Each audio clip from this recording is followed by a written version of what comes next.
victims of Americanism are waking up, and they're gaining a new political consciousness, becoming politically mature.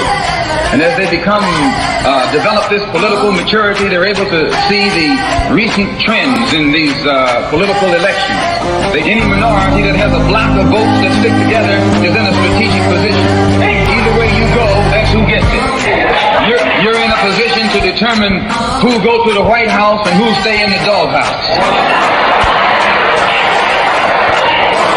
You're the one who has that power. You and I have never seen democracy. All we've seen is hypocrisy. Today, and look around America, we see America not through the eyes of someone who has enjoyed the fruits of Americanism. We see America through the eyes of someone who has been the victim of Americanism. We don't see any American dream. We've experienced only the American nightmare. We haven't benefited from America's democracy. We've only suffered from America's hypocrisy. And the generation that's coming up now can see it and are not afraid to say it. This is the People Before Politics show, broadcast every Sunday at 6 p.m. Hosts Damon K. Jones and AJ Woodson bring you the news that impacts our community. Join us for unfiltered, unapologetic coverage of the stories that matter most. Black Westchester Magazine presents the People Before Politics show, the news with the Black point of view.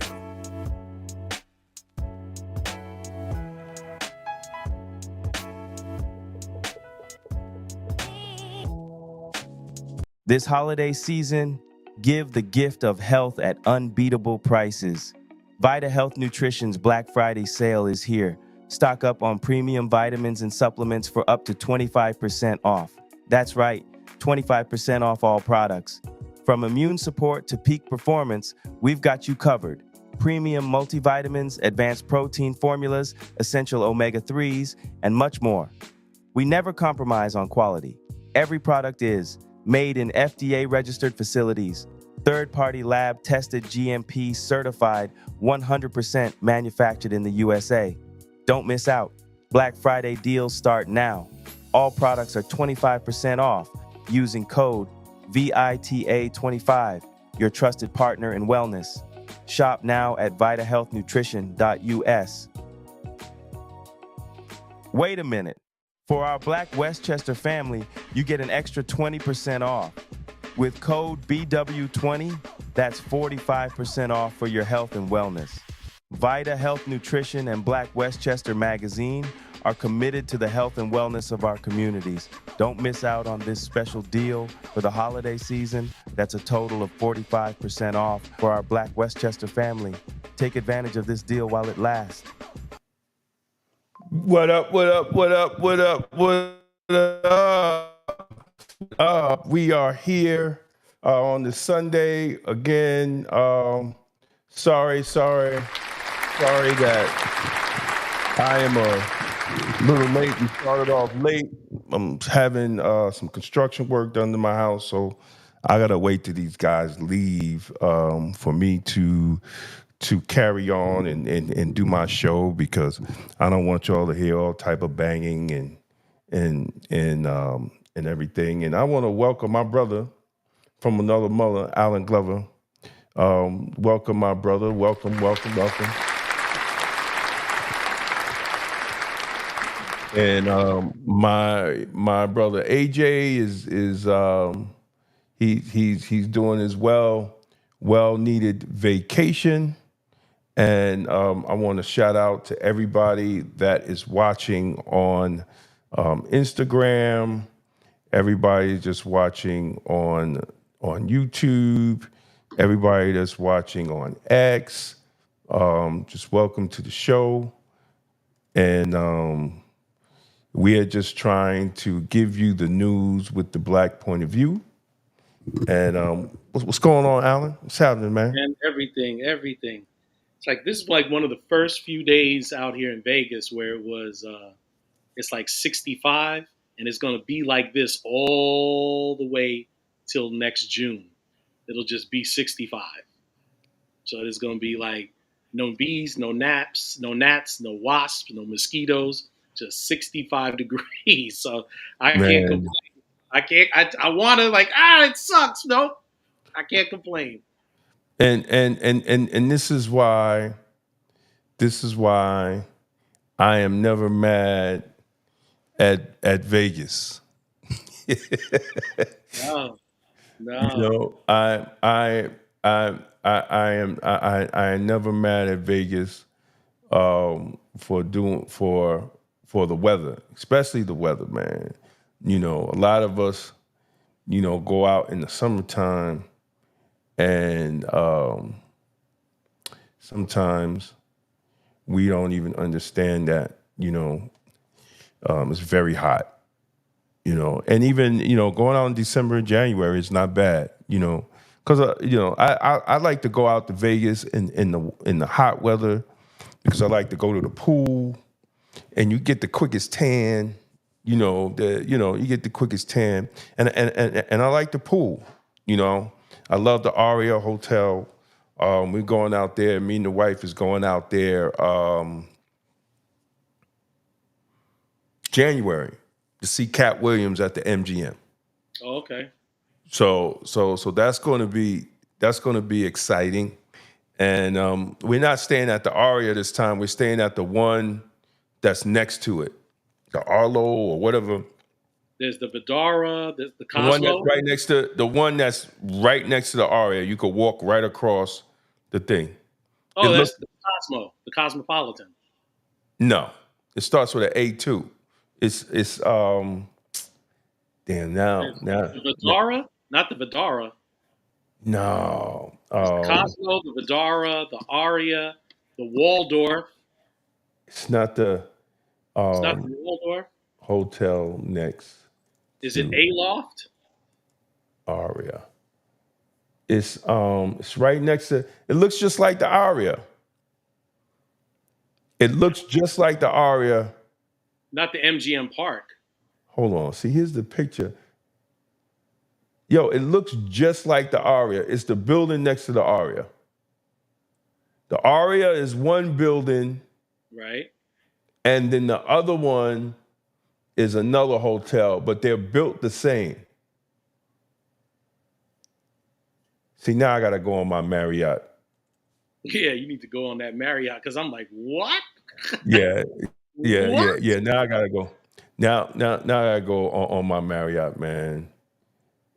Sign in. Let me see. Sign in. Let me sign in.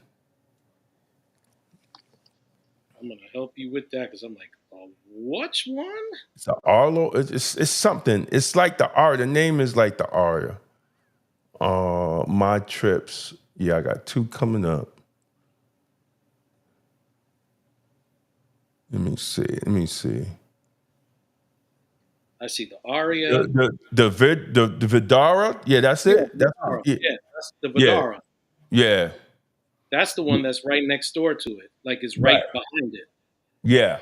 It looks like it. It looks similar like it.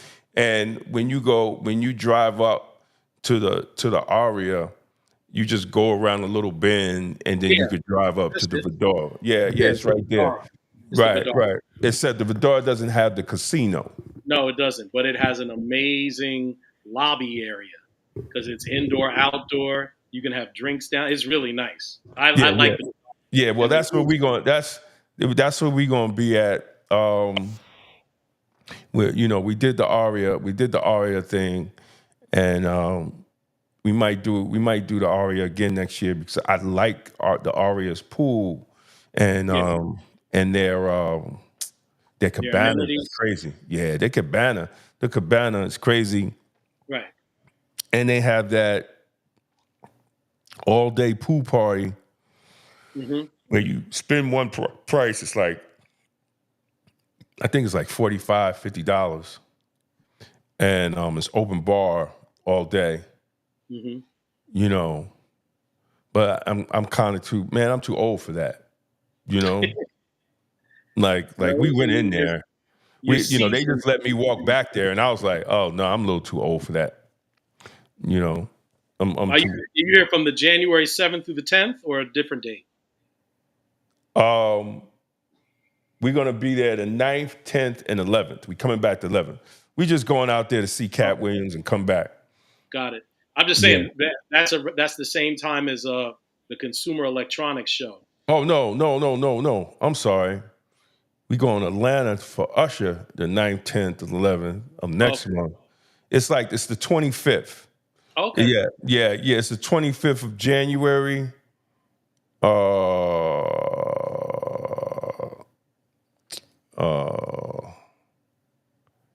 The 24th to the 27th.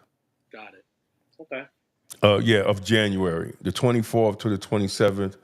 We're going to be out there just chilling. So I didn't do a segment on the scent of the week, but I'm just going to go. It's called the scent for this week, fellas. It's called His Confession. I'm trying to pull up. Jomo Shop. So, they don't have the. Let me see.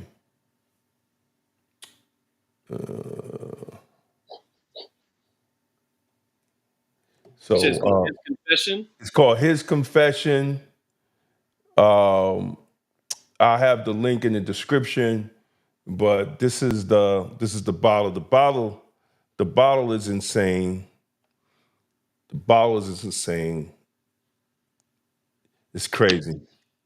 The bottle is insane. Like you can't even, man. You gotta, if you want to travel with this, you gotta get a decanter. I don't suggest anybody travel with this. It's called His Confession. It is it's vanilla, amber, it's powdery, iris, warm, spicy, cinnamon, violet, woody, lavender, and sweet. So this is definitely. Black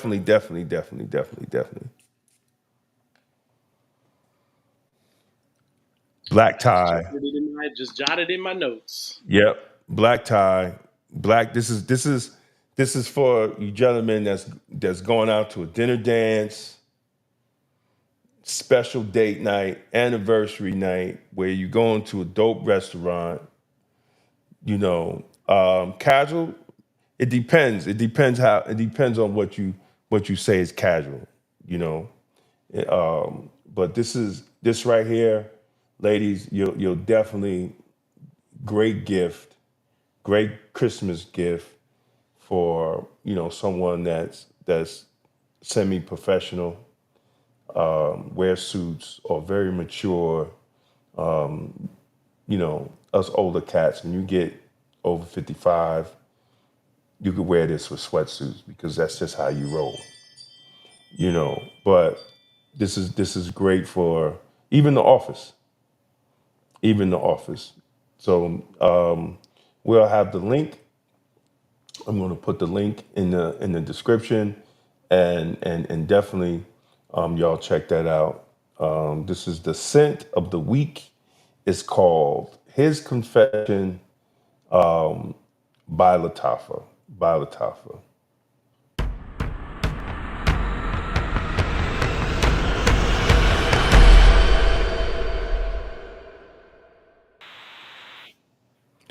In entertainment news, people are having a lot of comments about the movie Wicked.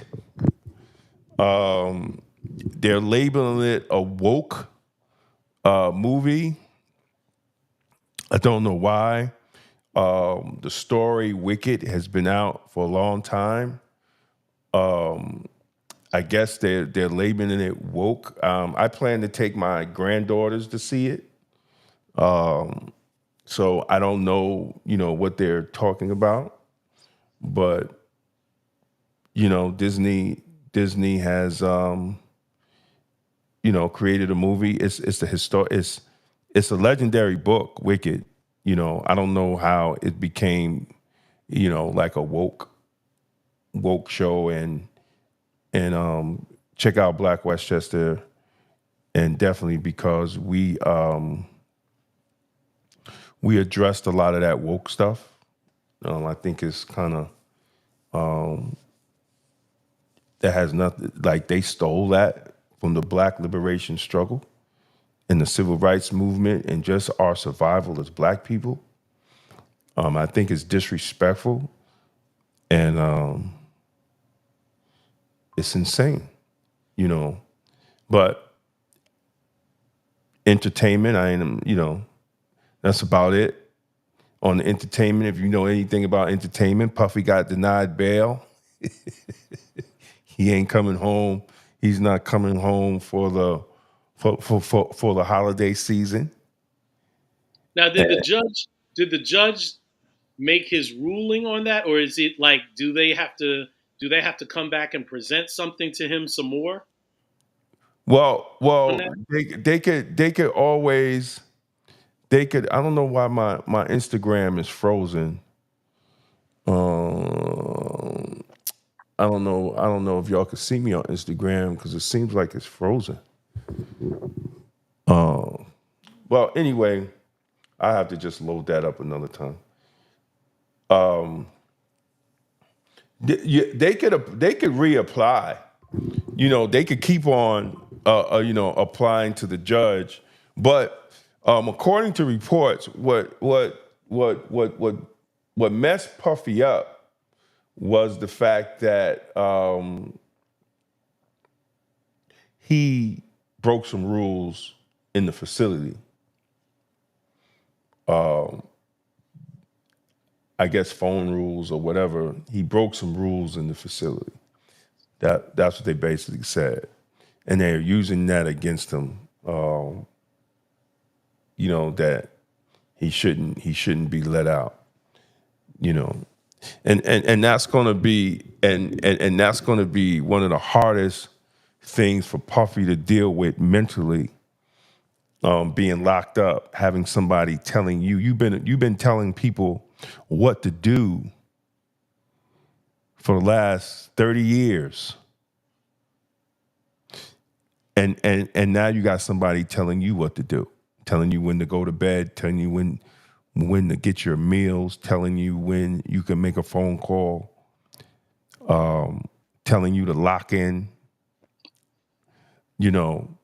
so you could try to manipulate the system. There's a lot of people in jail tries to manipulate the system, but doing that, and you got to see a judge to get bail. And if you get any write-ups on that, that's going to use that. That means you can't even be trusted. So I don't know, man. I wish him luck like everybody else, but there's a new DOJ coming, and there's a new FBI coming. So it's going to be, and we're going to talk about that. We're going to talk about that very, very, very soon.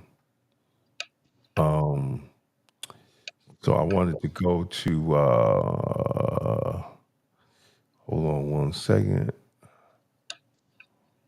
Also wanted to talk about what's on the website, man. For those who's watching, definitely check out blackwestchester.com. Please check out the site. We got some great articles up on the site. Make comments on the articles. Definitely make comments on the articles. Definitely read the articles. We take a lot of time in putting in these articles. I really do the a lot of the political stuff. So, definitely check out Black Westchester Magazine. We're definitely going to give you a little. Definitely check out Black Westchester Magazine right here. Man, hold on. I gotta put my man in. This was set up. This was set up for AJ, and he's not here. Hold on, Alan. Gonna bring you right in. There you go. Bring Alan right in here. I didn't even see that.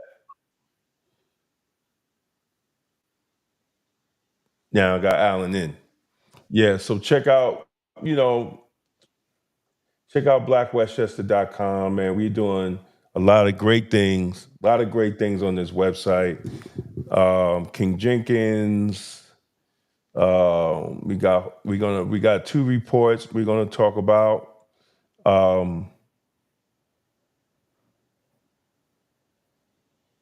Let me see. Check out the article on Bethel's Gospel Assembly Harlem's Heartbeat of Service and Empowerment. Please check that out.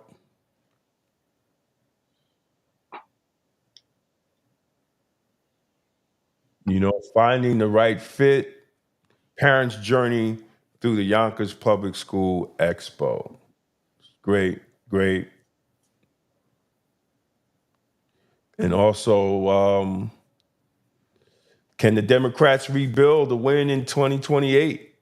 Or will Vance's populism prevail? We look at this article is great because there was a Emerson College poll, and what they did was what they did was have they did a poll. Who would be the up and coming people to challenge Vice President Vance? So check that article out. Definitely check that article out because we're definitely trying to make some things happen. And please sign up for the mailing list. I'm trying to do 2 things at one time, so people, excuse me, because there's scenes I have to change that I didn't get changed, and I should have changed them. But yep. Hold up.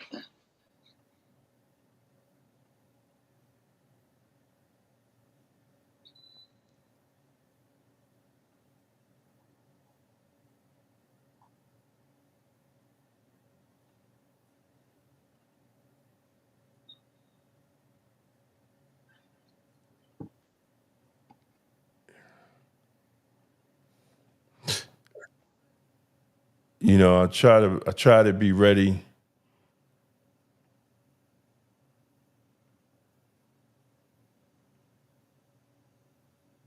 So let's just jump into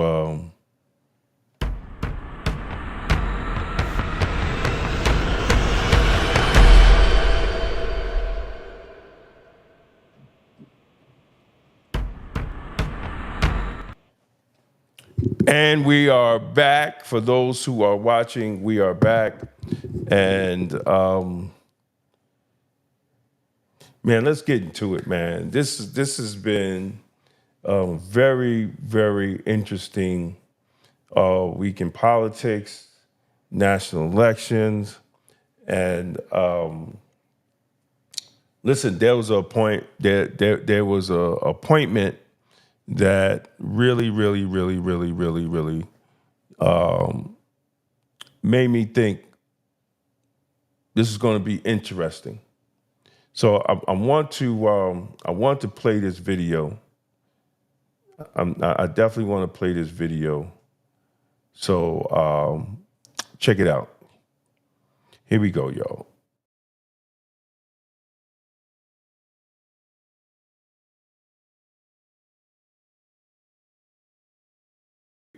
I got to do it from this one. Amazing.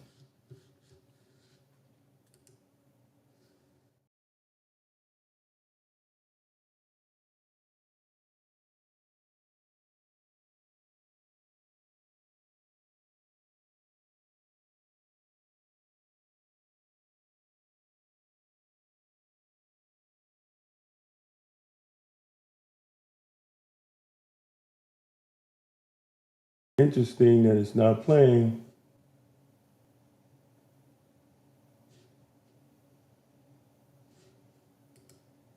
All right, we're going to try it again.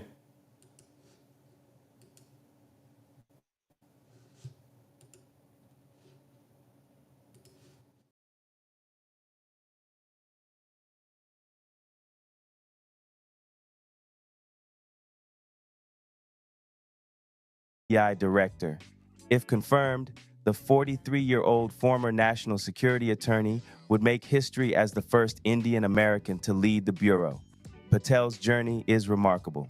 From his start as a public defender in Florida to key positions in the Department of Justice and National Security Council, he's built a career spanning law enforcement, counterterrorism, and national security. His roles have included working with Joint Special Operations Command and serving as Chief of Staff to the Acting Defense Secretary. Trump praised Patel as a fearless defender of the Constitution, emphasizing his experience in government reform. But the nomination isn't without controversy. Critics point to Patel's close ties to Trump and his past criticism of FBI investigations. Felonies of stealing Donald Trump's money. After 6 weeks of trial, we finally have a crime. We also have a victim. That victim is Donald J. Trump. What's even worse from a constitutional perspective is that the U.S. Attorney's Office for the Southern District of New York knew about Cohen's crimes for 6 years. The Department of Justice with Merrick Garland and Joe Biden knew about Michael Cohen's crimes. The District Attorney Alvin Bragg and his Fantasy Island knew about Michael Cohen's crimes, and he has been charged with 0 of those felonies. The core case of this unconstitutional circus is the biggest felon in the U.S. history, and Michael Cohen is their star witness. It is a total bastardization. Democrats have already said that this is a bad move of our government, but is it really? Guy has Epstein's list. They're sitting on it.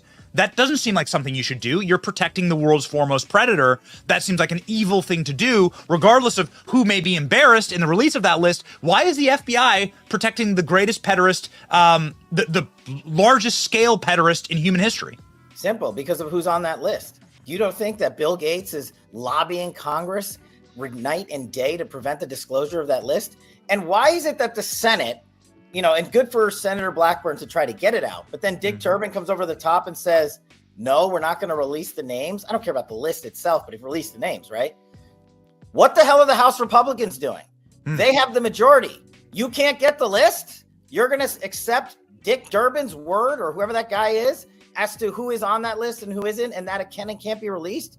Put on your big boy pants and let us know who the pedophiles are. The whole wheel of government, instead of having 67 people that can say no and don't want to follow your lawful command, you just have a chain of command that goes from point to point, right? So I think you need way less people. You don't need this massive number. I think that is a fiction of the deep state.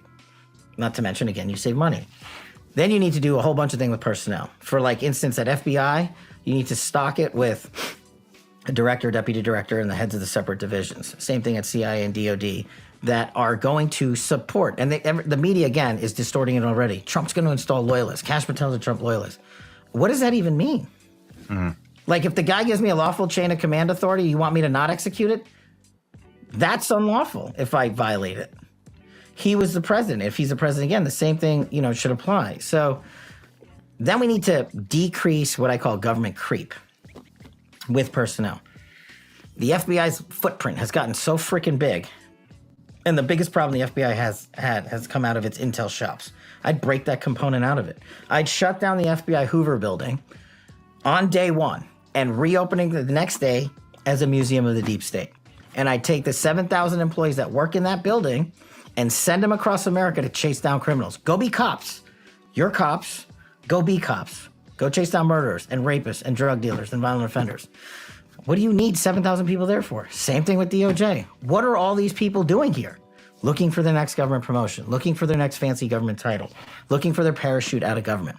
If confirmed, Patel faces major challenges: rebuilding trust in the Bureau, managing high-profile investigations, and implementing reforms, all while navigating resistance from within the FBI and intelligence community. Whether Patel becomes FBI director or not, his nomination marks a significant moment in American law enforcement history and highlights the growing influence of Indian Americans in public service.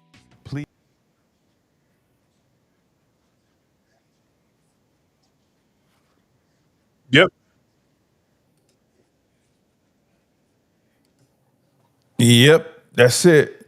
That is Cash Patel for people who never saw Cash Patel before. As someone who worked for the government, the Westchester County government, for 33 years and was in law enforcement for 33 years, for him to say to get these cops from behind the desk and go out here and do police work is actually a breath of fresh air.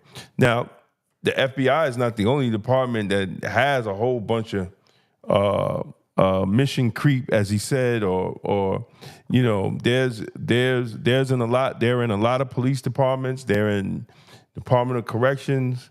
And I've said that many times, even working at the Westchester County Department of Corrections. Why do we have captains and sergeants doing attendance? What are they doing attendance for? Why are they in attendance management?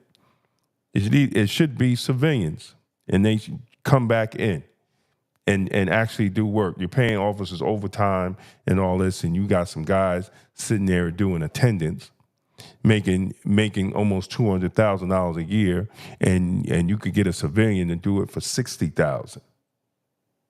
You know, government wastes money, especially in law enforcement. They waste a lot of money because there's a lot of times there's no common sense. Go ahead, Alan, man. It is like you said, it's a very interesting time. I was just taking a look at this news flash. I don't know if you saw it on your end, that Biden just pardoned his son Hunter. So it was like, through all of the time that he said he wasn't going to do it, now December 1st on a Sunday, he puts out a statement saying that he is pardoning his son. Before, the son was supposed to get his sentencing regarding Delaware and California. So it's just, once again, it's an interesting rule that is being kind of played and projected. That's all. Well, that's a double. See, that's and nobody, and you know what's crazy? Nobody is going to have anything to say about that bad, right? Because why wouldn't you pardon your son? Of course. Like, why wouldn't you pardon your son? But they get mad at Trump because they said he's going to pardon this one and that one, the white one and the black one, and everything, and Biden pardons his son, and to do what? To spite Trump? Trump doesn't give a damn if you pardon his son or not. Your son. That's what you should do, because at the end of the day, it's over. Basically, the main question is, if Biden had been the one to do the rematch against him and Trump, right? If that had occurred, man on man, physical on physical, voting people, throughout the country and the world, those who are overseas get a chance to vote. Would Biden had pardoned his son? Would he had kept this drama played out politically? My answer would be no, he probably wouldn't. He would have probably tried to pardon him a lot sooner.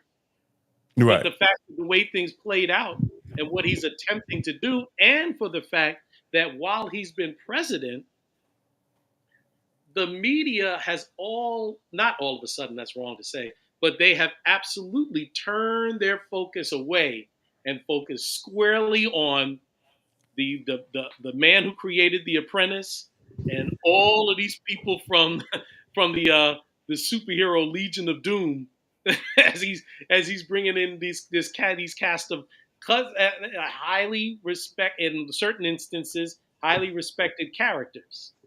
Right. You know, that's kind of where we have not had a chance, in my opinion, to collectively look at the critique of the last, let's call it the last 8 to 10 years of U.S. politics.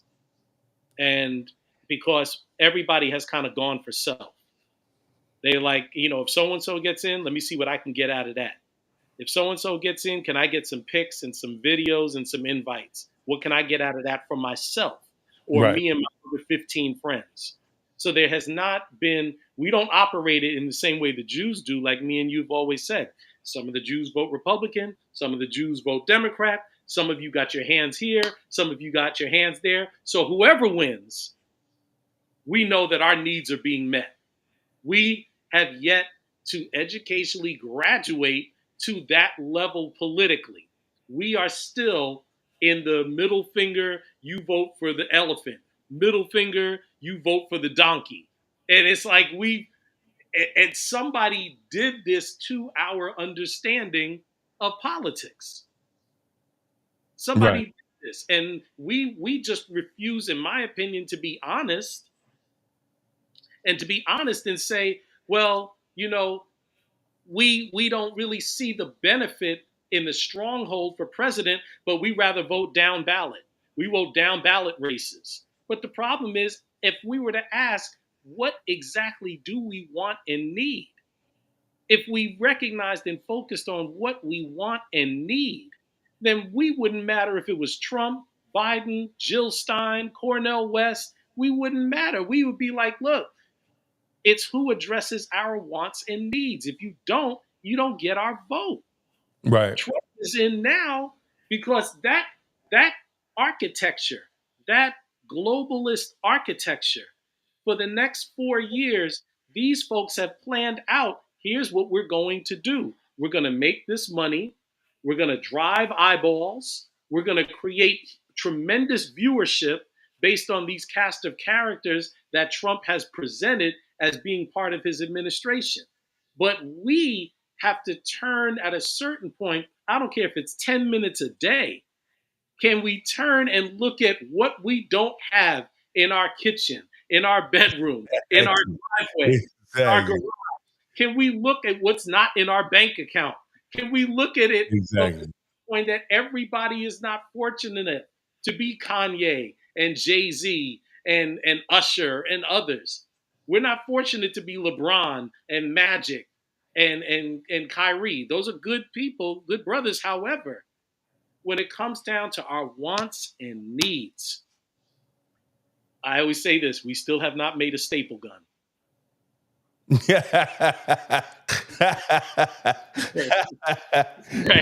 folks don't even have a staple gun company. Do we own a hammer? Do we make the black hammer? What about the saw? The screw? We can't even build the towel rack. Look, we can't even build a shelter for ourselves. The faucet? I'm just asking. I'm like, do we make our own spray to spray the roaches? Do we make a raid? Okay. Right. You're right. Do we make a raid? Do we make a window cleaner? I think we do. I we think may we have do a window that. cleaner. Now we may have a window cleaner, but you understand. But we don't make windows. So what's the point? We don't make windows. We don't make our own. Do we have the Damon tire? I got Damons on my car. Okay. Right. Now there are Damons on my car. Right. Right. Better yet, can I go to the auto dealer? I'm going to I'm getting the Damon 4000. Exactly. Do we have that? Do we got our own car? Oh, I know we got our own plane. Damon Air? We got our own plane? Damon Air. Damon Air? Yo, let me tell you something, man. And this is and this is what keeps black people, and I'm sorry, and I say we. I'm not better than anybody else, right? But I'm starting to understand more, and when you understand more, you figure out, how do I make my life better? But to understand our power, we spend $1.2 billion on beauty. This is just black people. We spend $1.2 billion on beauty and grooming products, $29 billion on apparel and footwear, $20 billion on automotive products, and $120 billion on food and dining out. And black people in America, even y'all with your little college degrees and your doctorates and double doctorates and kumbaya laude and all that, and your black jobs, we don't even have a food chain. We don't have a food chain. And people's going to say, well, what's a food chain? Where you could trace the food on your table in your black house that you bought with your black job back to a black grocery store that got its products from a black farm. We don't have a food chain. Italians have a food chain. Asians have a food chain. Jewish people have a food chain. We're the only one that don't have a food chain. And for us not to think that that's not a problem, we're just the world's or the country's just largest consumer, $910 billion a year, projected by 2030 to be 1.7 trillion. And that means we spend more money on stuff than than the GDP of countries like Switzerland, Taiwan, and even Saudi Arabia. So think about that. And I'm going to keep saying it again. We don't need to worry about Project 2025 if we just take the money that we blow with others and create some type of comprehensive plan and build it for ourselves. Look, I have a vitamin company. I have a skincare company, and to get black folks to even look at it is amazing. It's amazing. And then they'll just go online and they'll just somebody else that they don't even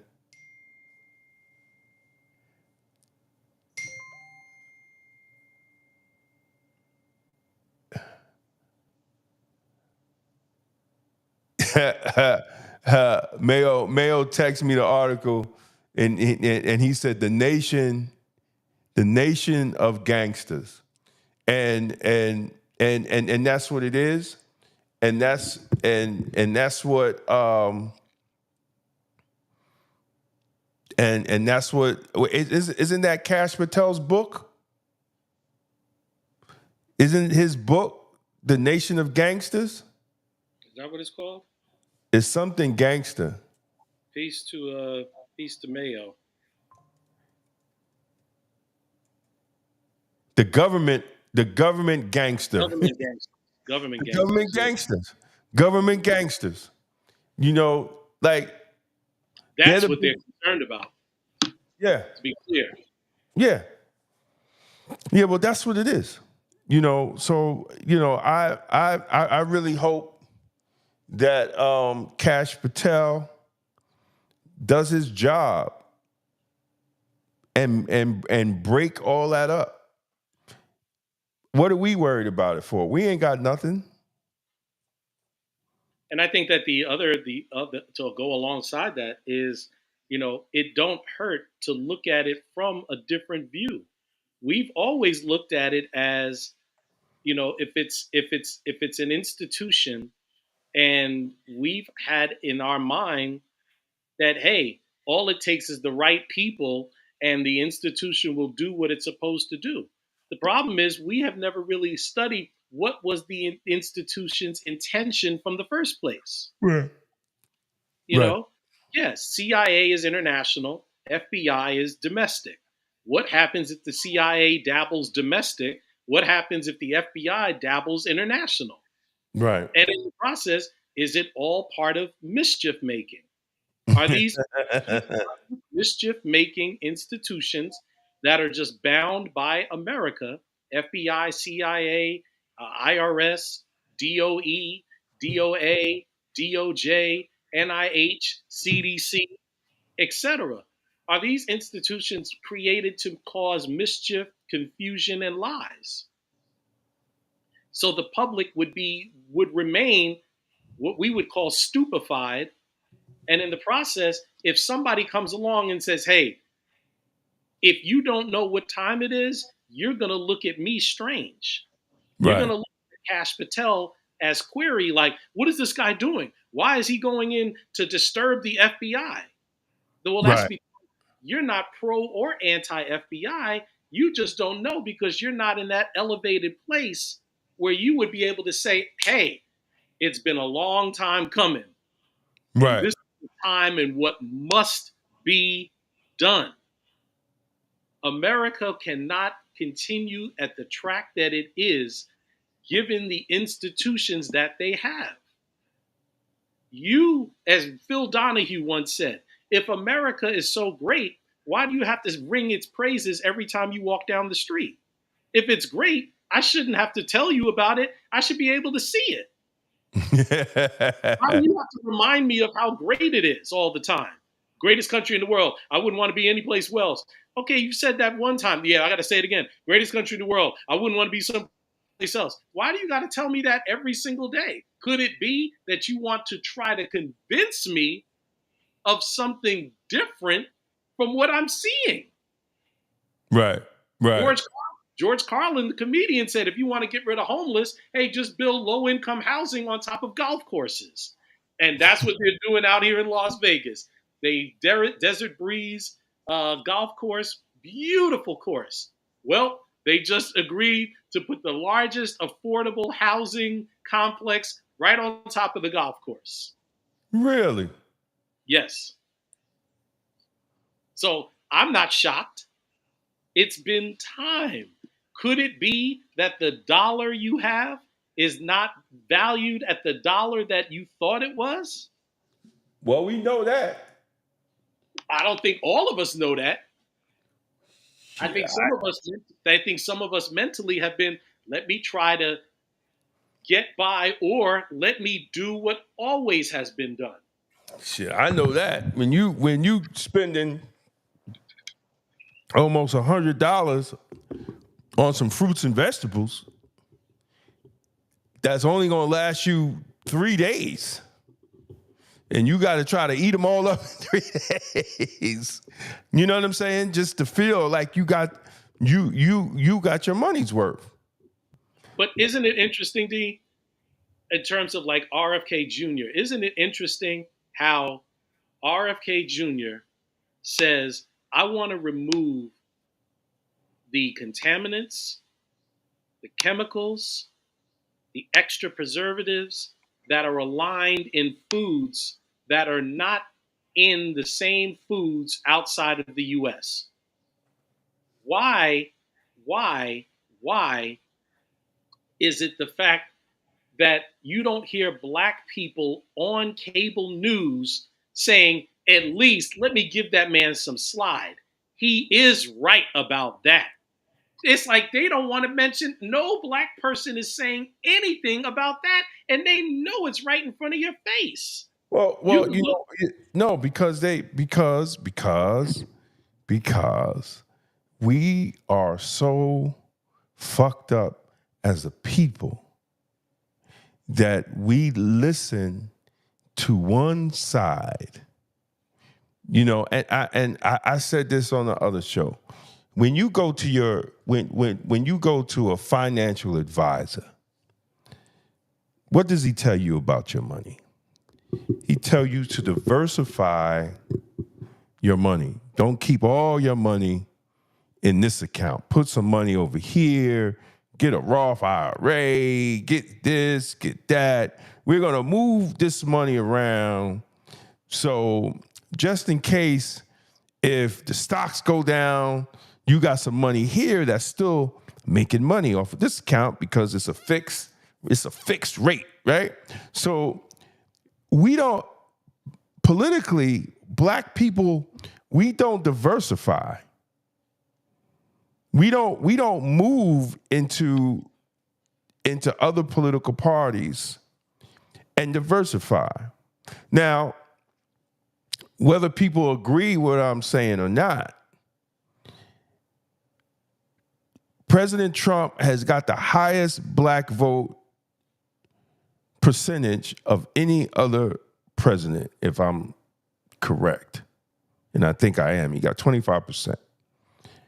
I remember when Bush won, he got 7 or 8%, and they thought, and Bush number 2,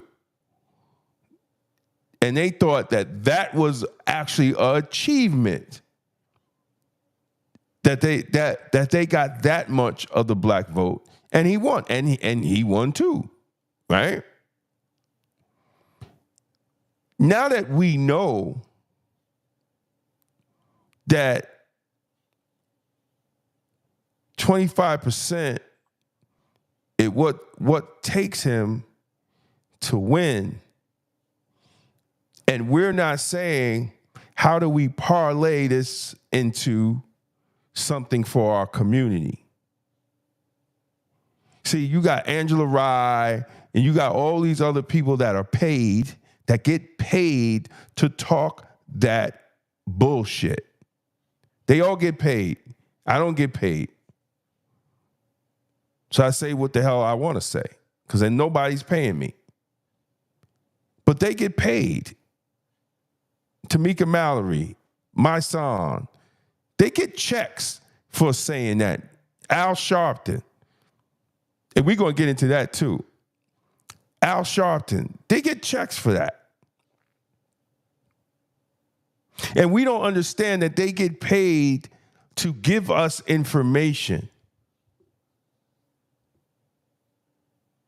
And a lot of times, it's information that's not in our best interest as a whole.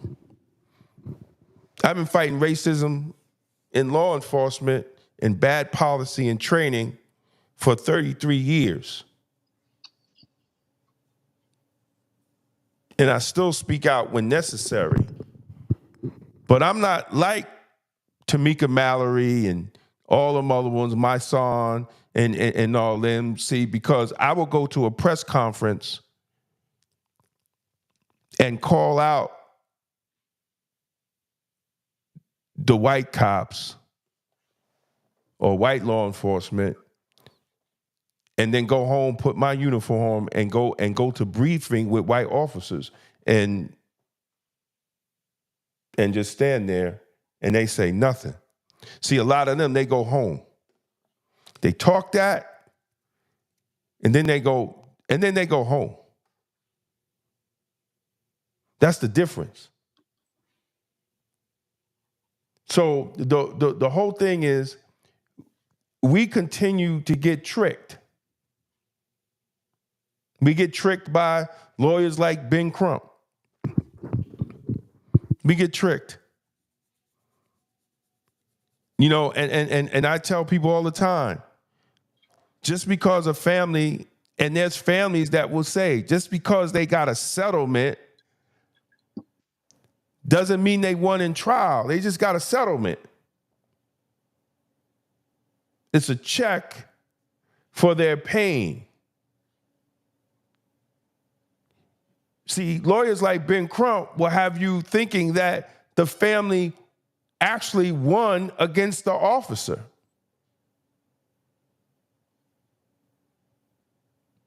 No. The city, municipality took their insurance policy and they paid the family. See, and this is why with qualified immunity, ladies and gentlemen, you have to reach a threshold. And I say this all the time. And the only way you could prove is you have to go to trial.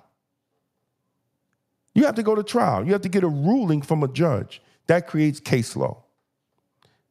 And we wonder why police brutality never stops. Because lawyers don't go to trial. A lot of them. There's some that do. Prediction, question, 0 to 100%. Prediction. All of Trump's cases will be dropped. Oh, absolutely. What do you think, 0 to 100%? All of them. So you think 100%? I think they're going to drop the New York case because the New York case should have been brought by the feds. Not by Alvin. Exactly. He didn't want to bring the case. Remember, see, we have short memories. The DA before him, what was his name? The one that's been there for a long time. He wasn't bringing, right? Yeah. He ain't want to bring the case. The federal attorney. Wait, hold on. Mayo just texted me. He said, you can say, I'm wondering whether anyone should be held criminally responsible if the politically powerful of both parties and corporations escape punishment for their crime. He said, look up Chase cocaine barge. We got to look that up. Absolutely. We got to look that. That's from Mayo. And hopefully in the near future, he's going to come on the show and we're going to have this discussion about Trump's cases. But Cy Vance was the former DA. Cy Vance ain't want to do it. They try to get Cy Vance. 0 to 100%. 0, 100. What will be the outrage level of black people if Trump, all of his cases get dropped? 0 to 100%. Oh, it's going to be 100% because we don't. I think it'll be about 80. I think about 80. Well, there's going to. I think because there's some black people that get it, right? There's some black people that are not listening to the nonsense that MSNBC, CNN, and a lot of them are actually pushing. So that should have been a federal case. And the feds didn't push it, and they forced Alvin Bragg. And they forced Alvin Bragg to push it. That's going to get beat. What about the Letitia James? So that's Letitia James? I don't even know what case she has. And what about Fannie's case in Atlanta? Fannie's about to get locked up. And then the Miami case with the files at Mar-a-Lago. That already got dropped. And then Jack Smith's case, he already filed a motion for his case to get dismissed. Yeah. They're going to go after Fannie in ATL. They're going to go after her for all that stuff she's doing with it. Huh? Pam Bondi's going to do it, the new attorney general. Oh, yeah. They're going after Fannie. They're going after Fannie because she was screwing the guy. She was it was a mess. It's a complete like, and then you had actually people that didn't care about what she was doing. Make my check out to Black Girl Magic. As long as she was going after Trump.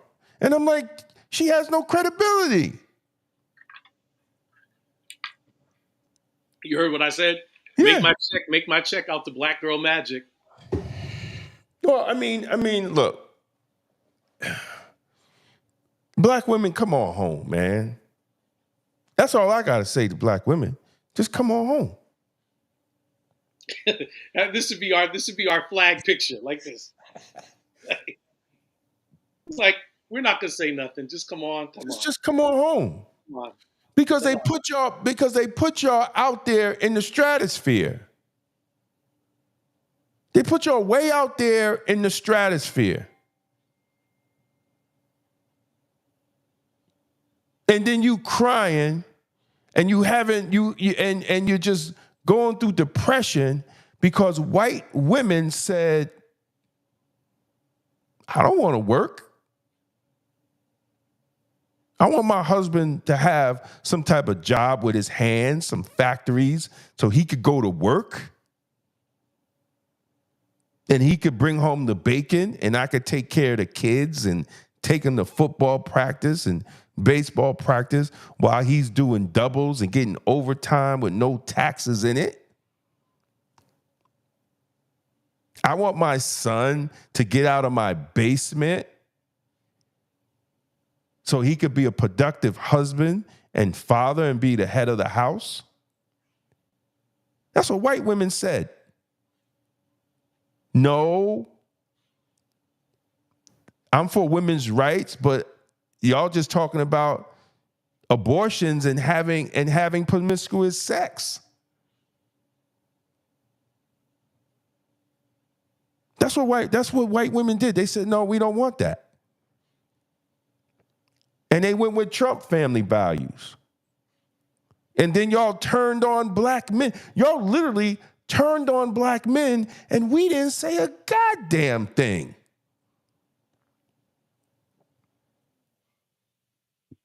Nothing. We was minding our business.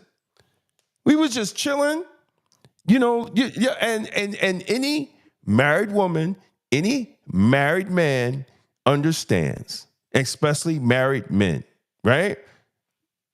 Nobody listens. You just go silent. You go into your man cave. You mind your business. And that's what black men were doing, minding their business. And I saw it coming, but I really didn't believe it until Obama opened up his mouth.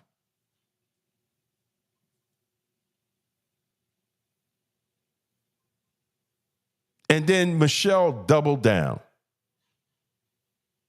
And then the Looney Tunes ran with it.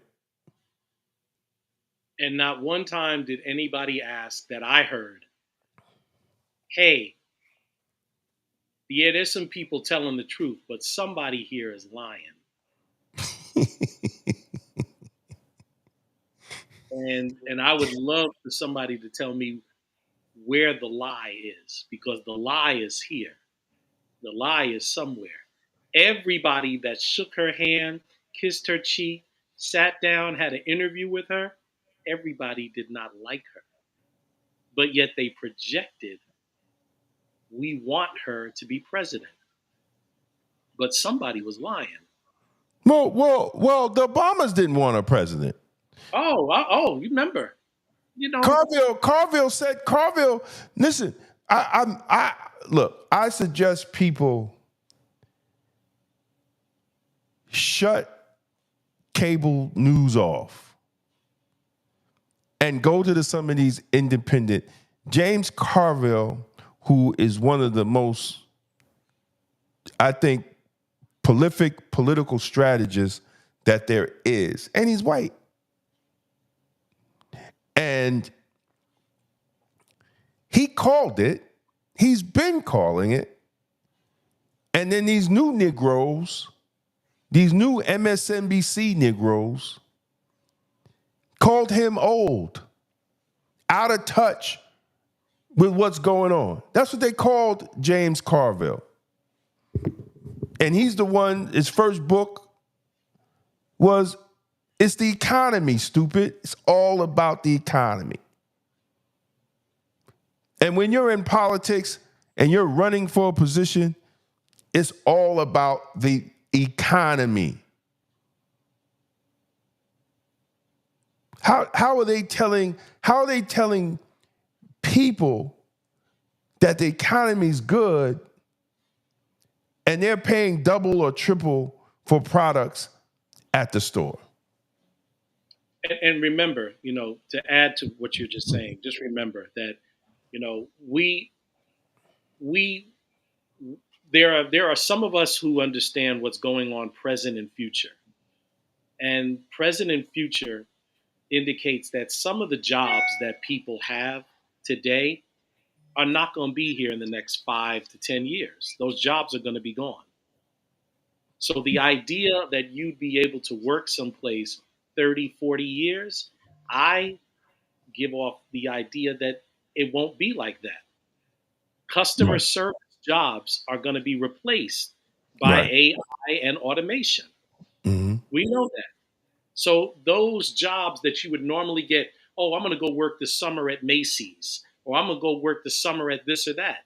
Those jobs are gone, or they will soon be removed. Because Amazon, why do I need to go to Foot Locker when I can do everything through Amazon? Why do I need to go to Dick's Sporting Goods when I could just get it right through Amazon? And I guess I'm saying that we live in a very consumer-driven republic, but it doesn't have to all be that. We collectively don't have what we introduce to consumers. Some do, but a whole lot more don't. Right. And that's to our detriment now. Exactly. Because we don't hire enough of us to bridge and make our elements bigger. Like old girl who has Uncle Nearest in Kentucky. Beautiful what she's doing. Your girl who has Slutty Vegan in Atlanta. Beautiful what she's doing. But we don't. Where is that black industry corporation that hires 3,000 of us? Right. We don't have it. And we should have it with the amount of money that we spend. Yeah.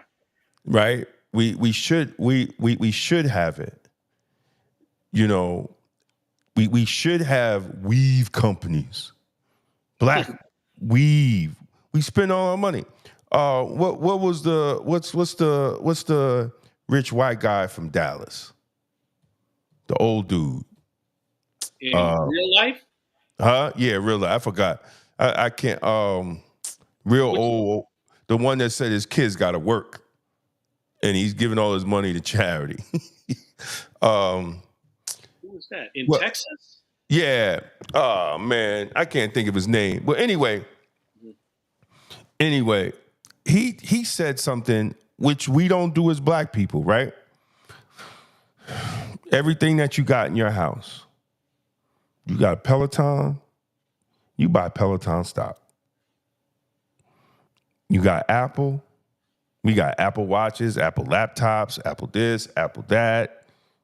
You buy what? Apple stock. We all buy from Amazon, but how many people buy Amazon stock?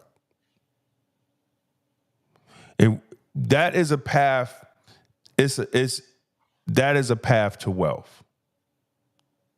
The companies is easy. It's simple, black folks. The companies that you have in your house that you purchase, buy the stock.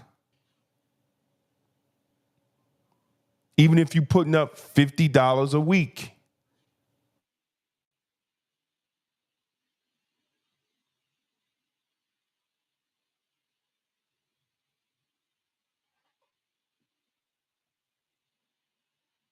I agree. No, I mean, I look, I agree.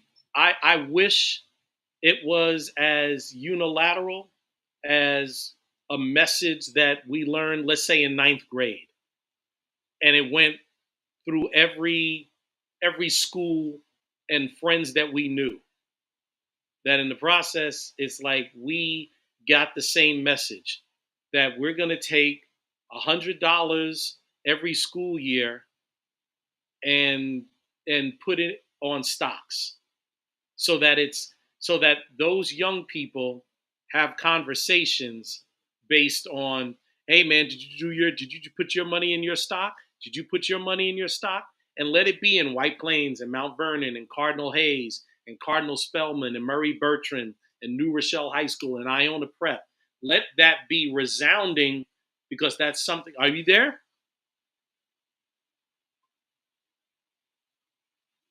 You there? But let that be resounding, and let that be an overdue mantra for young people, for young Black youth, male and female, particularly specifically, that, hey, when you hit ninth grade, I'm going to take $100 and I'm going to put it in stocks for you, so that each of them, so in every community, you make sure that each young person, whether they decide to do anything in business or not, that is something that has already been laid out collectively, not just, this one family does it, but 9 other households don't, or these 2 houses do it and the 25 other houses don't. No, that's not what we're talking about.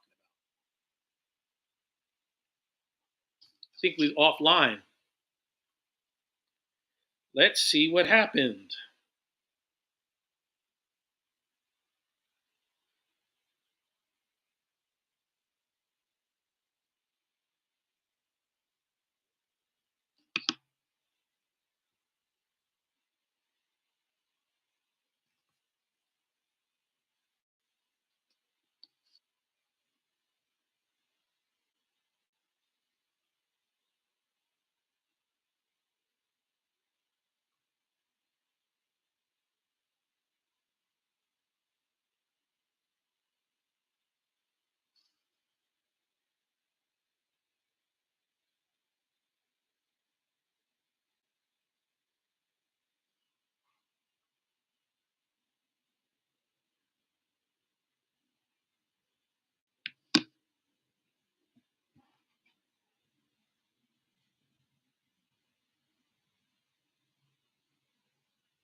Yo, you there, man?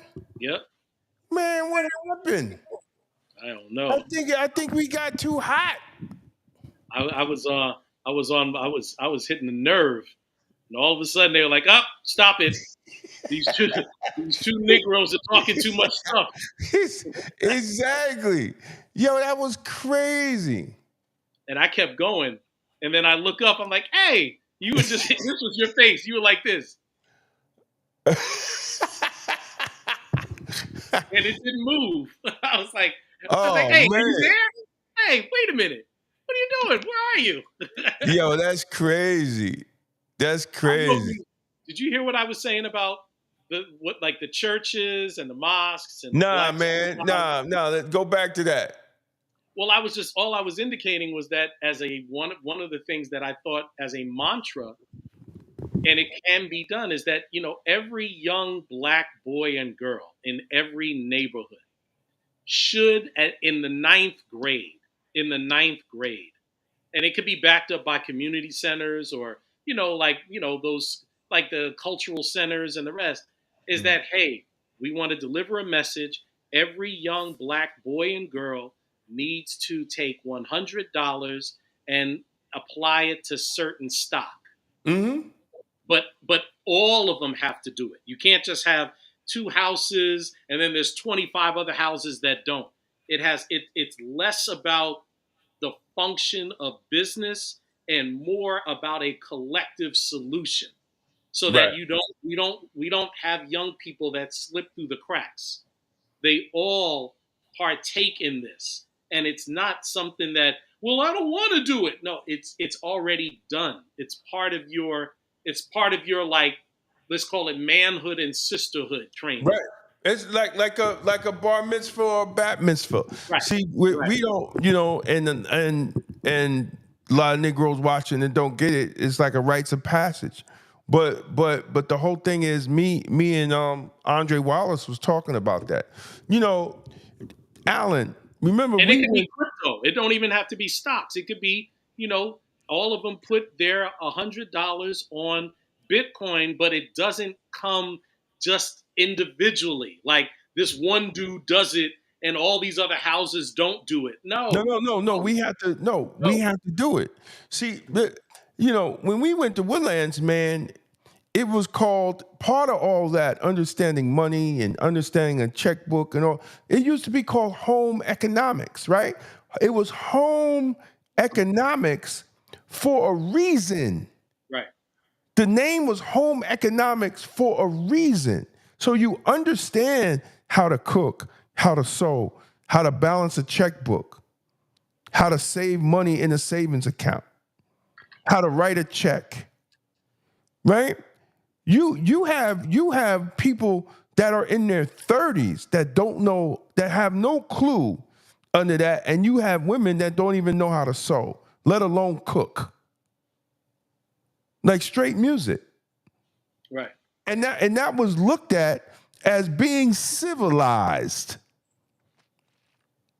when we were coming up. Right.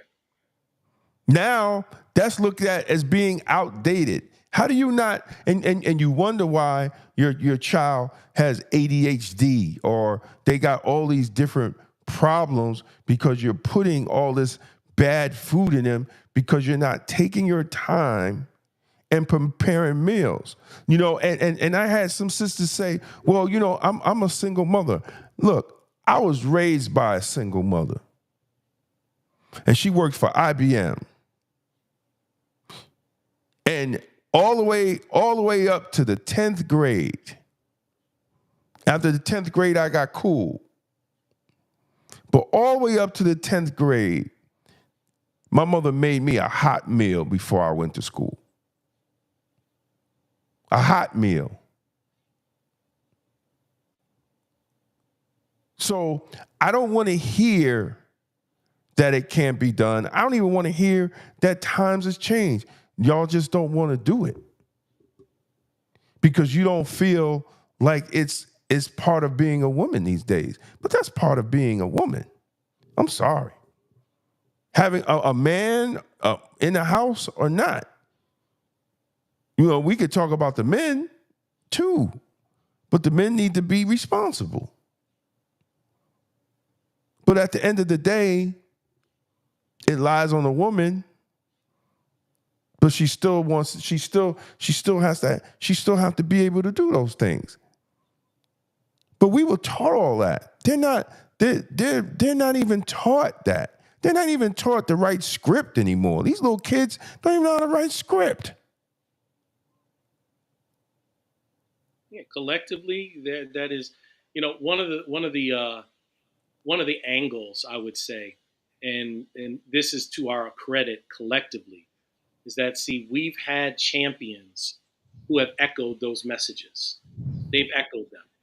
And some of them times it's fallen on deaf ears because the loudness of the alternative message is just louder. You don't,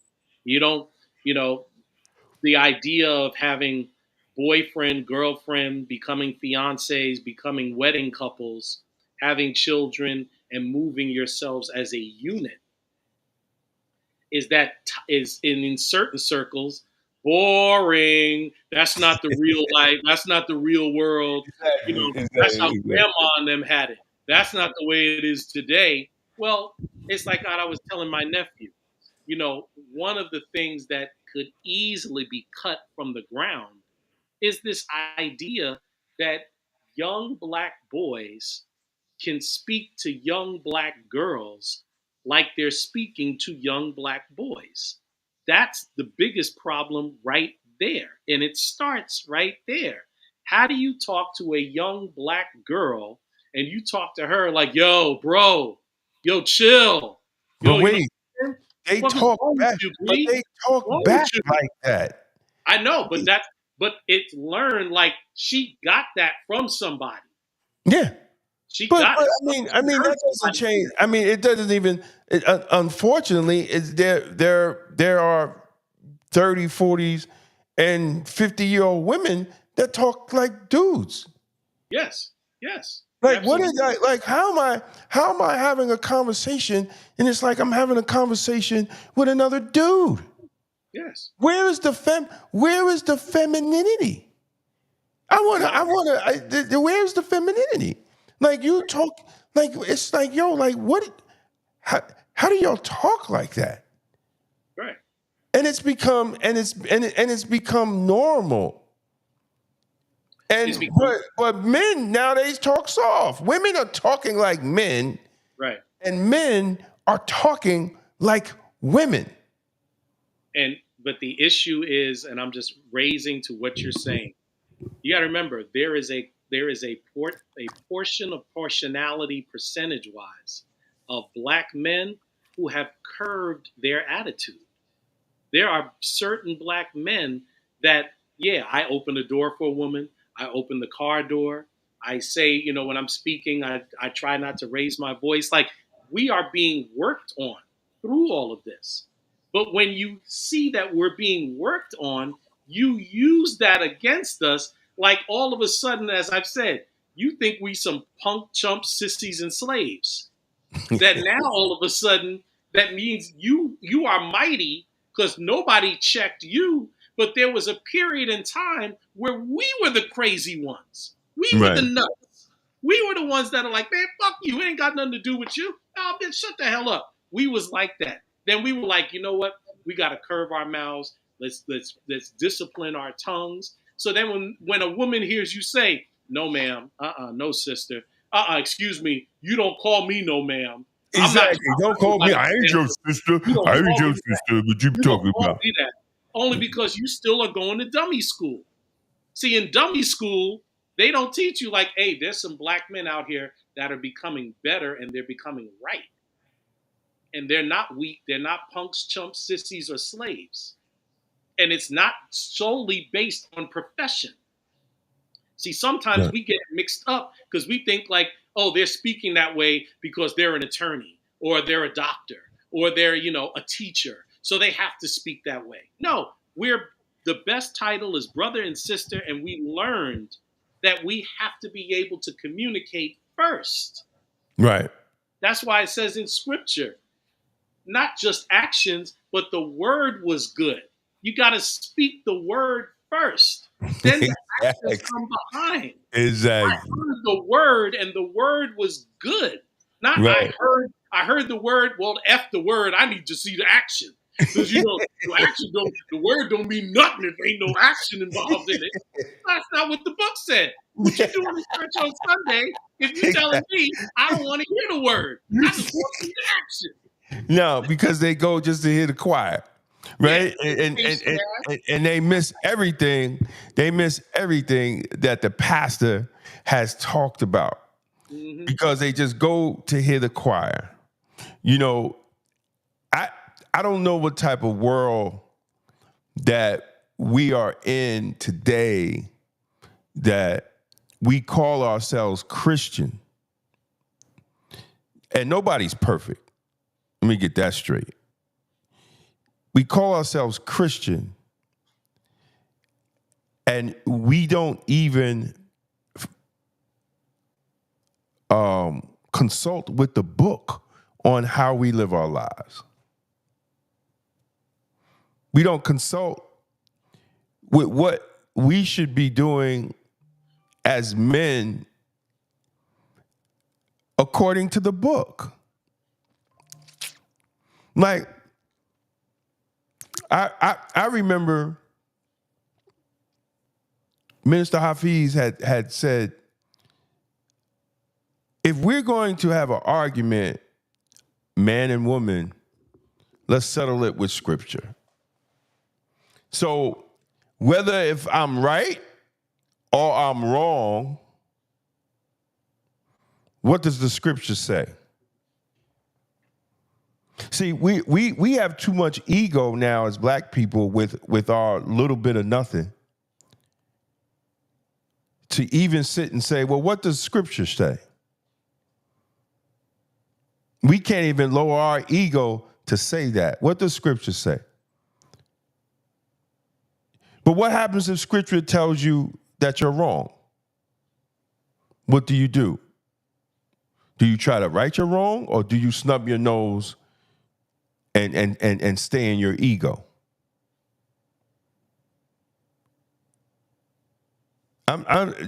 Where are we as a people? We are in a state right now where it's kind of like what the process by which organizations become real. Usually there is a captivating figure that electrifies the people. And then the captivating person electrifying the people introduce you to the institution. And that institution could be spiritual, it could be economic, it could be educational. You are introduced to an institution. Then when you're in the institution, you really begin to see like what my purpose is. What am I supposed to do? You know, what now that I've gotten this information, where do I go with what I'm doing? And the institution is supposed to battle the forces that are against the institution thriving. Right. That's what normally happens with us. But oftentimes, especially now, we are living amongst people who know how to divide us up and conquer us, give one side a message against the other side. The other side, because the other side got a check, believe that their message is good because it pays well. Mm-hmm. Then the other side that believes in what they're saying is true, they're broke. So they don't know how to utilize the message to show that, hey, what I'm saying is real. And I'm speaking about this collectively. I'm not speaking about it individually because some do know how to do that. But at the same time, the mightiness of the message, the mightiness is one of the elements that makes us who we are. We've been through the period of being socially reformed. So now it's upon us to see things. And peace to Brother Captain for real. Right? Brother Captain's on. That is my man for real. Right? Because in the process, Captain Dennis has said over and over and over, we are the best trained, best utilized, best resourced. And now we've got to turn that into actual things that people can see. Hospitals and the like. You see, Captain Dennis, the captivated figure is Minister Farrakhan. Absolutely. Without question. Absolutely. Peace and that's and where, Captain. in the process, he introduced us to the Nation of Islam. Exactly. That institution that makes men and women even do things that they didn't think that they were possible to do. That's right. That's right. And now we're doing those things, but now we've got to make sure that those coming behind us, those in the midst of us left and right, collectively, all of us are thriving so that it's not just one and one, this one on that branch, that one on that branch, this one doing this and this one doing that. So politically speaking, we see what we're up against. And in the process, the back page of the paper, the final call paper, rings true every day. We're in it right now. We're in a period right now where it's like, hey, if you want reparations, you make sure that you attach land with cash. And we need to make sure that we have the right qualified committee to address it. Because right now, people are addressing it with like a little piece of the pie, and they're just going off on their own thing, not addressing reparations as it details to 60 plus million black No, people in North America. no, because you got a lot of these new Negroes who feel that they don't need to listen to those that came before us. They have to try something new. Well, we didn't even get started trying the old. You know, the economic development from the most honorable Elijah Muhammad. You had Amos Wilson, the Book of Black Power, which was one of the, to me, when he laid out us having banks and understanding all that, you know, and we're still not doing it. So even the young ones, can I call in? Yeah, I don't know how do you do it. Let me see. Hold on. Invite guests.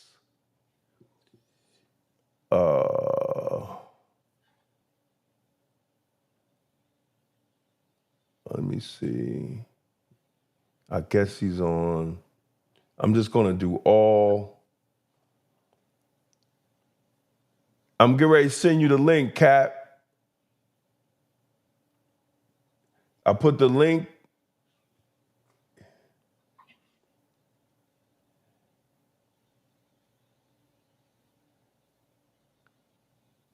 Did you? Hold on. Let me see if I can send you the link, Cap. That's not the link right there? Yeah. I don't know if it came up in LinkedIn. Looks like it's LinkedIn, and you sent it also in like the chat. Yeah. I sent them to all of them. Let me see.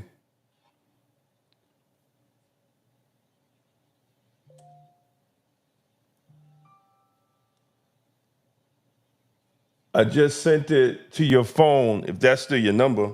If that's still your number, Cap. I just sent it to your phone. Is that him? Now you come up on the screen.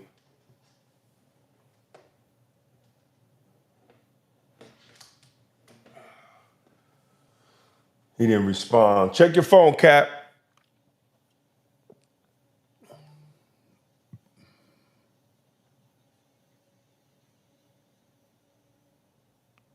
See if I have another number.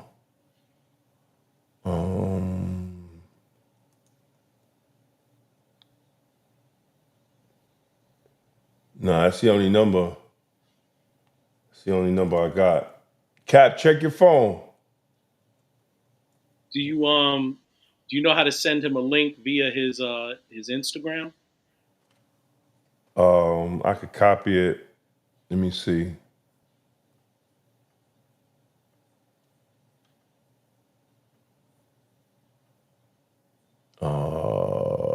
Messages.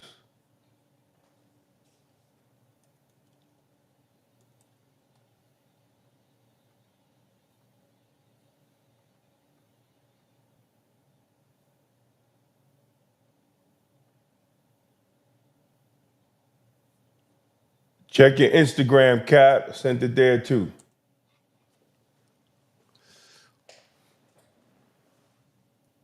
But in terms of how some of this is going to kind of play out,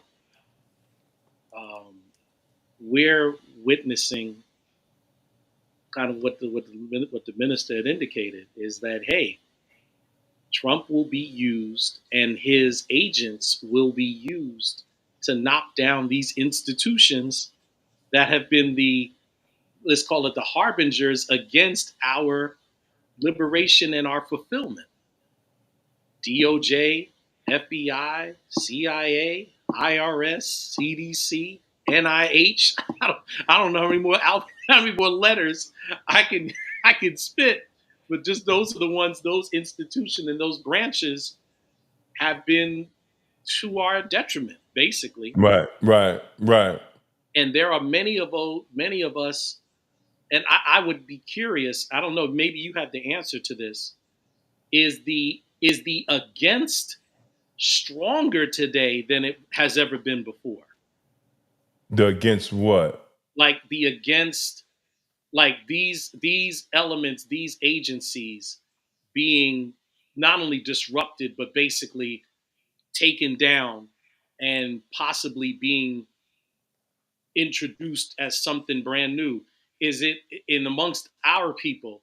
Are we so in love with the institutions that we don't want to see them be better? We want them as is, the way they are.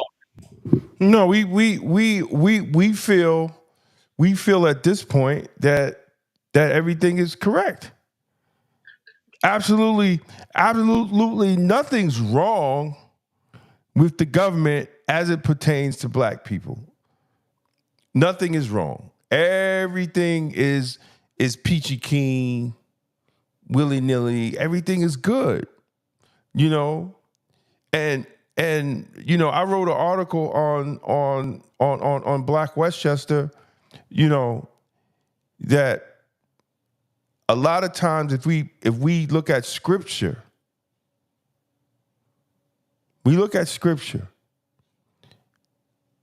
in order for things to correct itself, God creates chaos. In order for it to correct itself, he creates chaos. Right? So, with Noah, he created chaos. What was the chaos? The flood. Sodom and Gomorrah created chaos, destroyed the whole damn city. The Tower of Babel created chaos because they was trying to build up to God.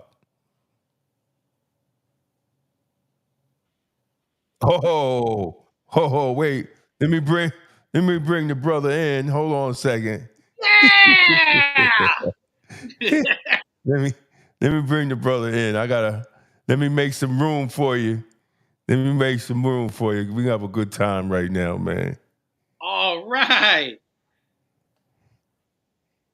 Captain D. To the gods. What's Can you going hear on? me? Yes, sir. Yes, sir.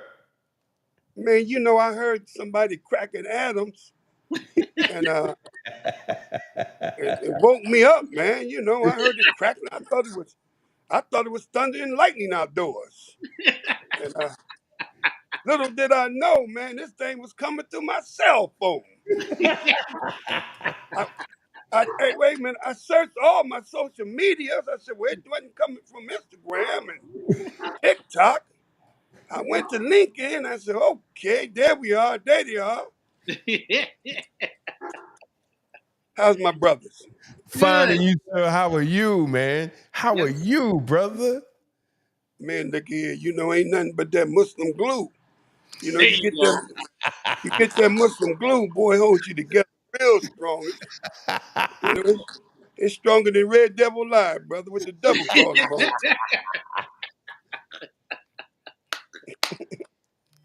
Yes.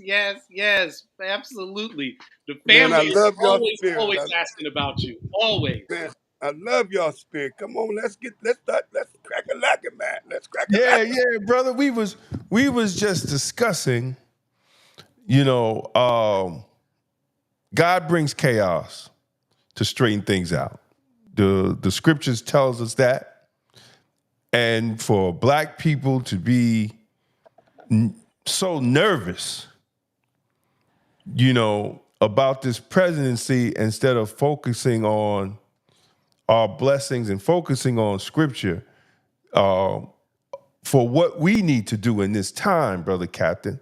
And I think a lot of these Um, these black anchors are still just distracting us and focusing on what we need to do. We got the money. We're the most educated black folks on the planet. We know we got the money because the economy can't go on without black folks buying all this stuff. That's right. But we just don't. We're just not focusing on when scriptures tells us to come together and pool our resources, and build foundations so we could build for generations to come. We still looking at the government and white people to save us. Yes, yes. Well, dear brother, you gave a good understanding. Tashell, you gave a good understanding of the mental mindset that this election put our people in. It didn't shock us, of course. It didn't shock us. There's two things that human beings have that we're very much familiar with, and that is needs and wants. Mm-hmm. Well, we know what y'all wanted. Y'all wanted a Kamala Harris. You wanted a Democratic swing, but you needed Donald Trump. Right. Yep. Yep. God gave you what you needed. Mm. Now that business is laid out, God bless white folks. They could take the mask off now. They don't have to smile when ain't nothing funny. That's the role we used to play. Right, All right. this time, they was nervous as a cat on a hot tin roof of the possibility that she may win. So they was practicing smiling when nothing was funny. They was getting ready for that. But you know what their slogan was?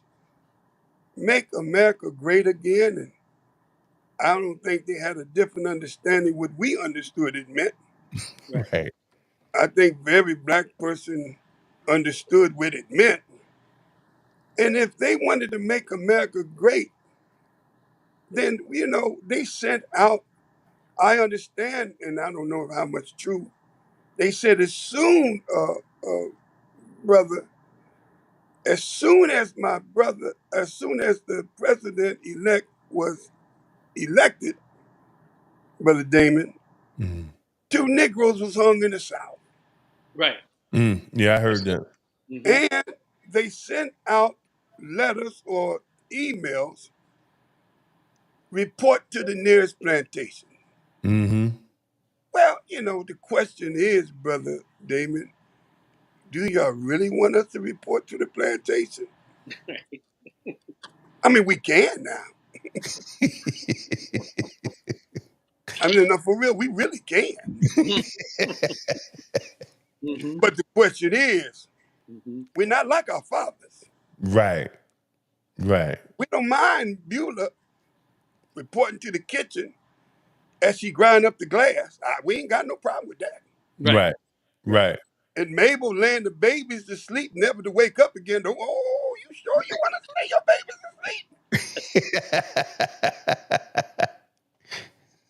And old Buck, and you ain't bucking old Buck today. Right. Buck is breaking the bucks. Right. Right. So do you really want us to report to the plantation? And matter of fact, we need to know where they at anyway.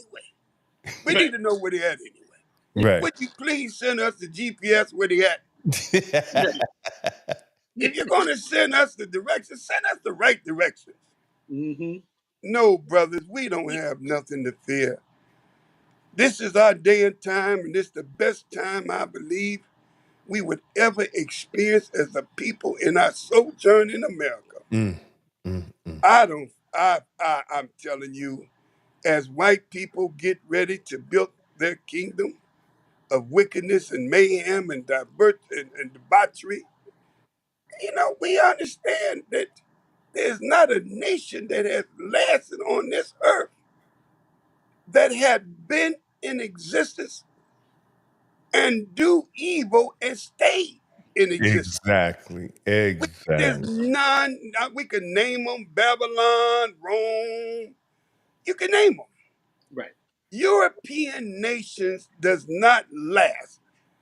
You would think Hitler, with all the power he had, where's Hitler? Right. You would think, my man, what's the Italian boy? It was with Hitler. Well, Uh, Oh, Mussolini was Mussolini. Muslim. Where's Mussolini? Right. Right. Right. Right. Keep on, we can name them. What make America think she's any better? Now, what God is doing, Brother Damon, he must separate the sheep from the goats. That's Mhm. So that's there right. is a separation taking place. I love it. And we need to get about the business of making our own communities a safe and Safe place. decent place to live. That's right. That's right. That's With right. your expertise, Brother Damon, and my brother on there, and all of the former law enforcement, I'm talking to them on a daily basis. Hey, man, hey, Damon, we got a lot of brothers that have once upon a time been in law enforcement, and many of them had a lot of stripes and stars. That's right. And they just anxious. They anxious to do something for themselves. That's right. And all we need to do is to say to the beautiful work of those sincere white officers, I'm talking about the sincere one, who Right. really wants to come in and stop crime and violence. I appreciate you. We just going to give them a good salute and said, we don't need you here. Thank you so much, though. Mhm. Thank you so much. We appreciate your commitment. But we got enough brothers in law enforcement. They're going to train us, the 10,000 fearless, and they're going to teach us how to patrol our neighborhood. And guess what they're going to also teach us, Damon? They're going to teach us the rules, the laws of the That's right. government so we don't violate the rules and the laws of the That's government. right. That's right. And we're going to make our communities like the Asian people have their community. You ain't patrolling that neighborhood. That's right. You ain't in the Italian neighborhood. So we Definitely got, not in the Asian neighborhood. no, you ain't in the Exactly. neighborhood. Exactly. But why you got to be in our neighborhood? Right. Because they see that we are not self-governed. Hmm. But under the leadership of the Honorable Minister Farrakhan and the great fruit of Islam and the Alphas and the Masons and the Black Panthers and the Omega Church and all of the other black sororities, fraternities, I think we can do it. I really, really do. Hmm. Gotta settle some of our differences, and we got a lot of them. We got a lot of differences. We got to squash that beat for the grief. And, uh, and if we get about the business of sending Pookie and Ray down, I think God is on our side. Now let me share this. I'm gonna let you say something. We have started a campaign, Brother Damon. It's called Squash the Beef Before the Grief. Mm. They asked us to question the peacekeepers. This is the peacekeepers. We had a billboard posted in Flint, Michigan that never happened before. It got news. Big old billboard showing two brothers going at each other, and in the middle is a peacekeeper. And the big old thing says, "Squash the beef before the grief," and it had a number at the end of it. Mm. Well, we had people call that number. Mm. Now we brought Minister Willie in from St. Louis. I mean, from New Orleans. Now, Minister Willie, he's our beef mediation trainer. Mm. He came in, we flew him into uh, Flint, Michigan.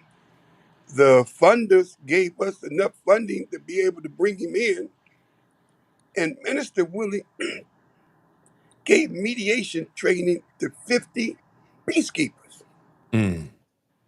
And one of the beautiful things when he left is that people say, well, how many people conflict did y'all resolve? We had to say, Brother Damon, we're not in the conflict resolution business because all conflict can't be resolved. You agree with that? Exactly. We're in the mediation business. That's a little Yeah. different. That means the peacekeeper's responsibility is to bring two rivals face to face with each other. And I believe if you bring two warring factors face to face with each other, they settle their own beef. Right. But to bring them face to face with each other, that's not what we're about. So they said, well, what you do? We are in the mediation business. Because if we bring group A and group B at the table and they solved their problem or didn't solve the problem, we completed our goal. We brought them to the table. Right. And Right. that's what we have to learn. All resolutions cannot be resolved. Mm. That's okay. That's okay. But I tell you, man, when we had brought grandma into some of them mediations, all that gangster, that teardrop brother, he dropped all those B's and H's and that, and man, he started talking all proper. Because Exactly. grandma's in the room. Exactly. Exactly. And grandma said, what with all them tattoos on your face? Grandma, come here. She got a little finger out and take a little rag and try to wipe. Is that going to come out, boy? Lord, if your mama can see you, come here. Oh, grandma, is that an earring in your ear, boy? Man, that's a good earring. I need a pair of earrings like that. Grandma can solve more cases than beefs than me or you. That's right. Because they trust grandma. That's right. Grandma That's right. raised them. But we have to take on, Brother Damon, the responsibility as men and become the fathers that we once was and Mm-hmm. get back into our homes and put up with that sister. You got to put up with it. She gonna talk smack now. Oh, she gonna talk smack. And guess what? And she ain't gonna never be satisfied. So you might as well get ready for that. Y'all laughing. Y'all laughing. Now why y'all laughing? Why you laughing, David?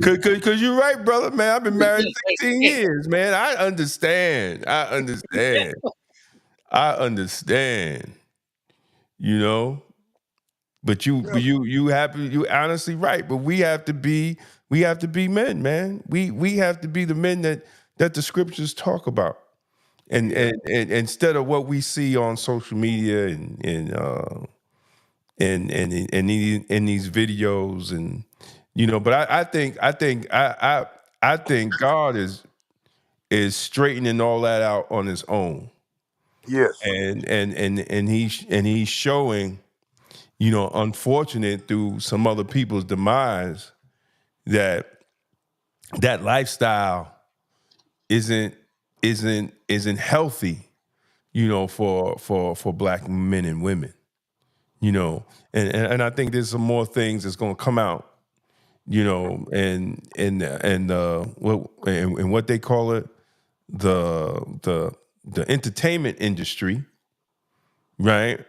After Trump got elected, you see all them entertainers leaving the country. Well, I think they're leaving. I think they leaving the country not because of Trump. I think they're leaving the country because of that Epstein list. That's right. They ain't leaving it. They say it's Trump, but I think, and he put that he put brother in. Well, he had nominated brother. He wanted the brother to be the FBI, and he's on record saying that list them names need to come out. We need to know who the pedophiles are. We need to know who they are. So Well, they leave. Damon, it's very clear that you can go after all of the deviants if you want to. You spend most of your life locking up not only the deviants on our side of the fence, but hell, you better think about all the deviants on your side of the fence, because if all of our celebrities are executing deviant behavior, it's because they had a deviant teacher. They didn't know nothing about all of this sickness and perverted stuff. You Right. didn't bring 30 million perverted deviants over here. Lord, if we was to show what you did to us over Right. there, Right. what did you do to us on the plantation, Mr. Deviant Sick Slave Master? Mhm. You the one that told us about buck breaking. We didn't know nothing about buck breaking. Mm. Exactly. You had your sick, perverted way any way you wanted with us. You was able to go into our women at will. You was able to execute any perverted thing in our little baby girls at will. And nobody could stop you. Right. Right. And you didn't think that some of that sick perversion didn't rub out on our own people? Right. Where did we get it from? Mm. When we looked at Hugh Hefner, a sick, perverted old dude. Yep. Yep. You made his lifestyle the lifestyle of every white man want to be a Hugh Hefner. Lord have mercy. Right. Mm-hmm. Right. God knows what went on in the Playboy mansion. Right. All the things that we heard now. Come on now. Things that we heard, man. You had a room that had animals in it. That's what we heard. You catered to every sick whim of your own people, and you bet us pretty strong because we weren't trustworthy. You didn't let Mm. a lot of us in there. So the messages said in our lesson, why do the devil keep us out of his social equality? Mm. Because if we was to see him in all of his evil doing, we would run him from among us. So he didn't keep us in his social equality. No. There's a couple Negroes that got in there, but Mm-hmm. ooh. Then they had the daggone bunny farm. They messed Mm-hmm. around and let one Negro in there, and he done messed up the whole man's plan. The white man said, you can't let niggas know where this nigga come over here. Now he got to change it from the bunny farm to the funny farm. Lord have mercy. They talking among themselves. Don't let niggas in. Mm-hmm. Mm-hmm. Don't let them in, y'all. These niggas snitching. They don't know what to do.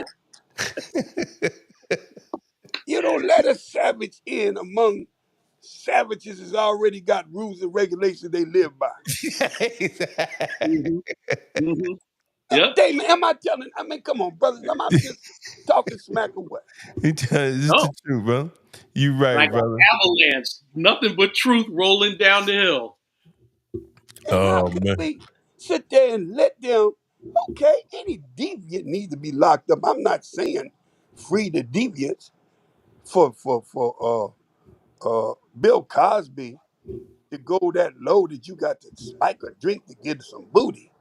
Man, come on, come on. I mean, you're handsome, man. You got money. You got to go that low, partner. Damn. Then you got, man. I mean, then you got my man.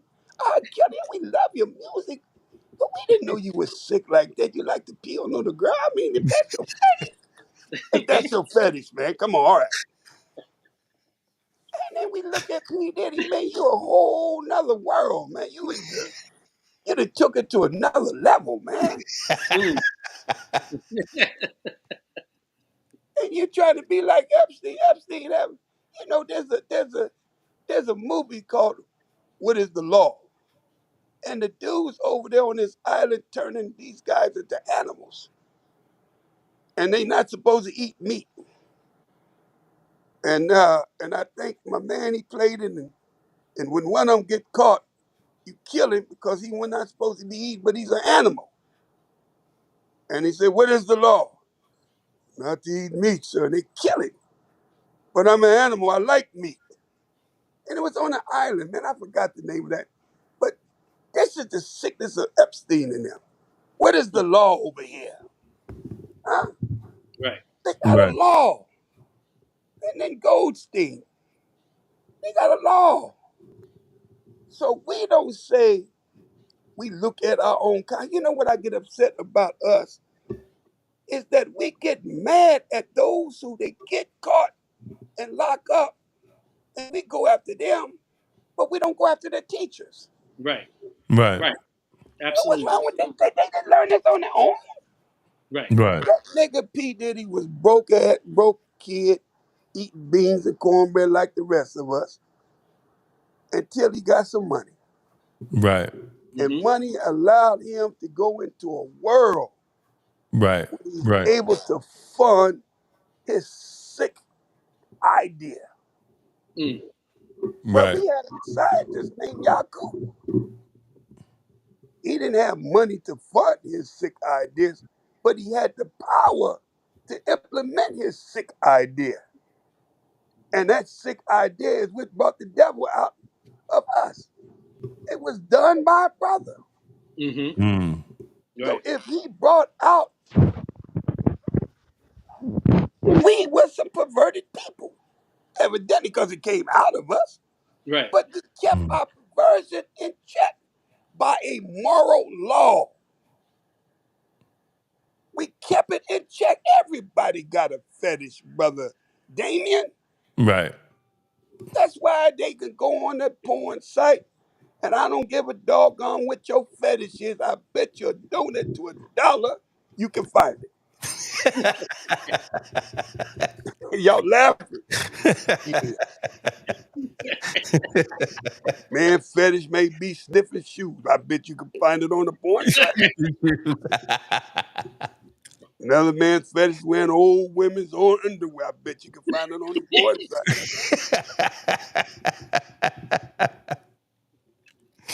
So everybody got a fetish. Mm-hmm. Everybody do.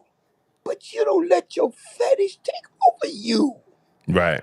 Right. How would you look like bringing your fetish in your bedroom? Right. Your wife look at you 14 karat crazy. Whoa, whoa. You like to sniff socks while you on top of me? Where you can pick that up at? Baby, don't pay no attention to that. I just, so what I. And how she gonna look at you after that? You like to sniff socks while you on top of her? Mm-hmm. Yep. Yep. That's it. Everybody got a fetish. And brother, I thank Almighty God, Brother Damon. I can say this with a straight face. I don't know no man who had not been on a porn site, Right. even including myself. But boy, when I seen what porn does to the mind, Mm. when you start going on that porn site and you indulge into your sick fetish, then every time you look at a female, you see your fetish. Mm. You cannot see her in her proper light. So Mm. you know what happens, Damon, when you got those kind of fetishes? You can't get no sexual satisfaction when you got a fetish like that with your mate. Right. So you Right. with your mate, but you seem like you're not getting off right because you got that fetish. So after you Mm. through with her, you go in the bathroom, turn on the laptop, and you get off on your fetish. Until she walk in on you, Right. Right. Right. and then Right. she say, so Negro, you into that? White women, boys, toys, Mm-hmm. see? It destroys. And man, it's an addiction. Mm-hmm. And these young boys, when we grew up, Damon, we didn't have these kind of videos. When I grew up, man, you had magazines. hustlers. Right, Am I right. right, Playboy? Exactly. And you kept them under the damn mattress, right? Mm-hmm. Foot Exactly. Locker. And every now and then you got the Sears magazine, went to the underwear section. Y'all laughing, boy. Y'all laughing. I That's true. remember, boy. And that's where it was.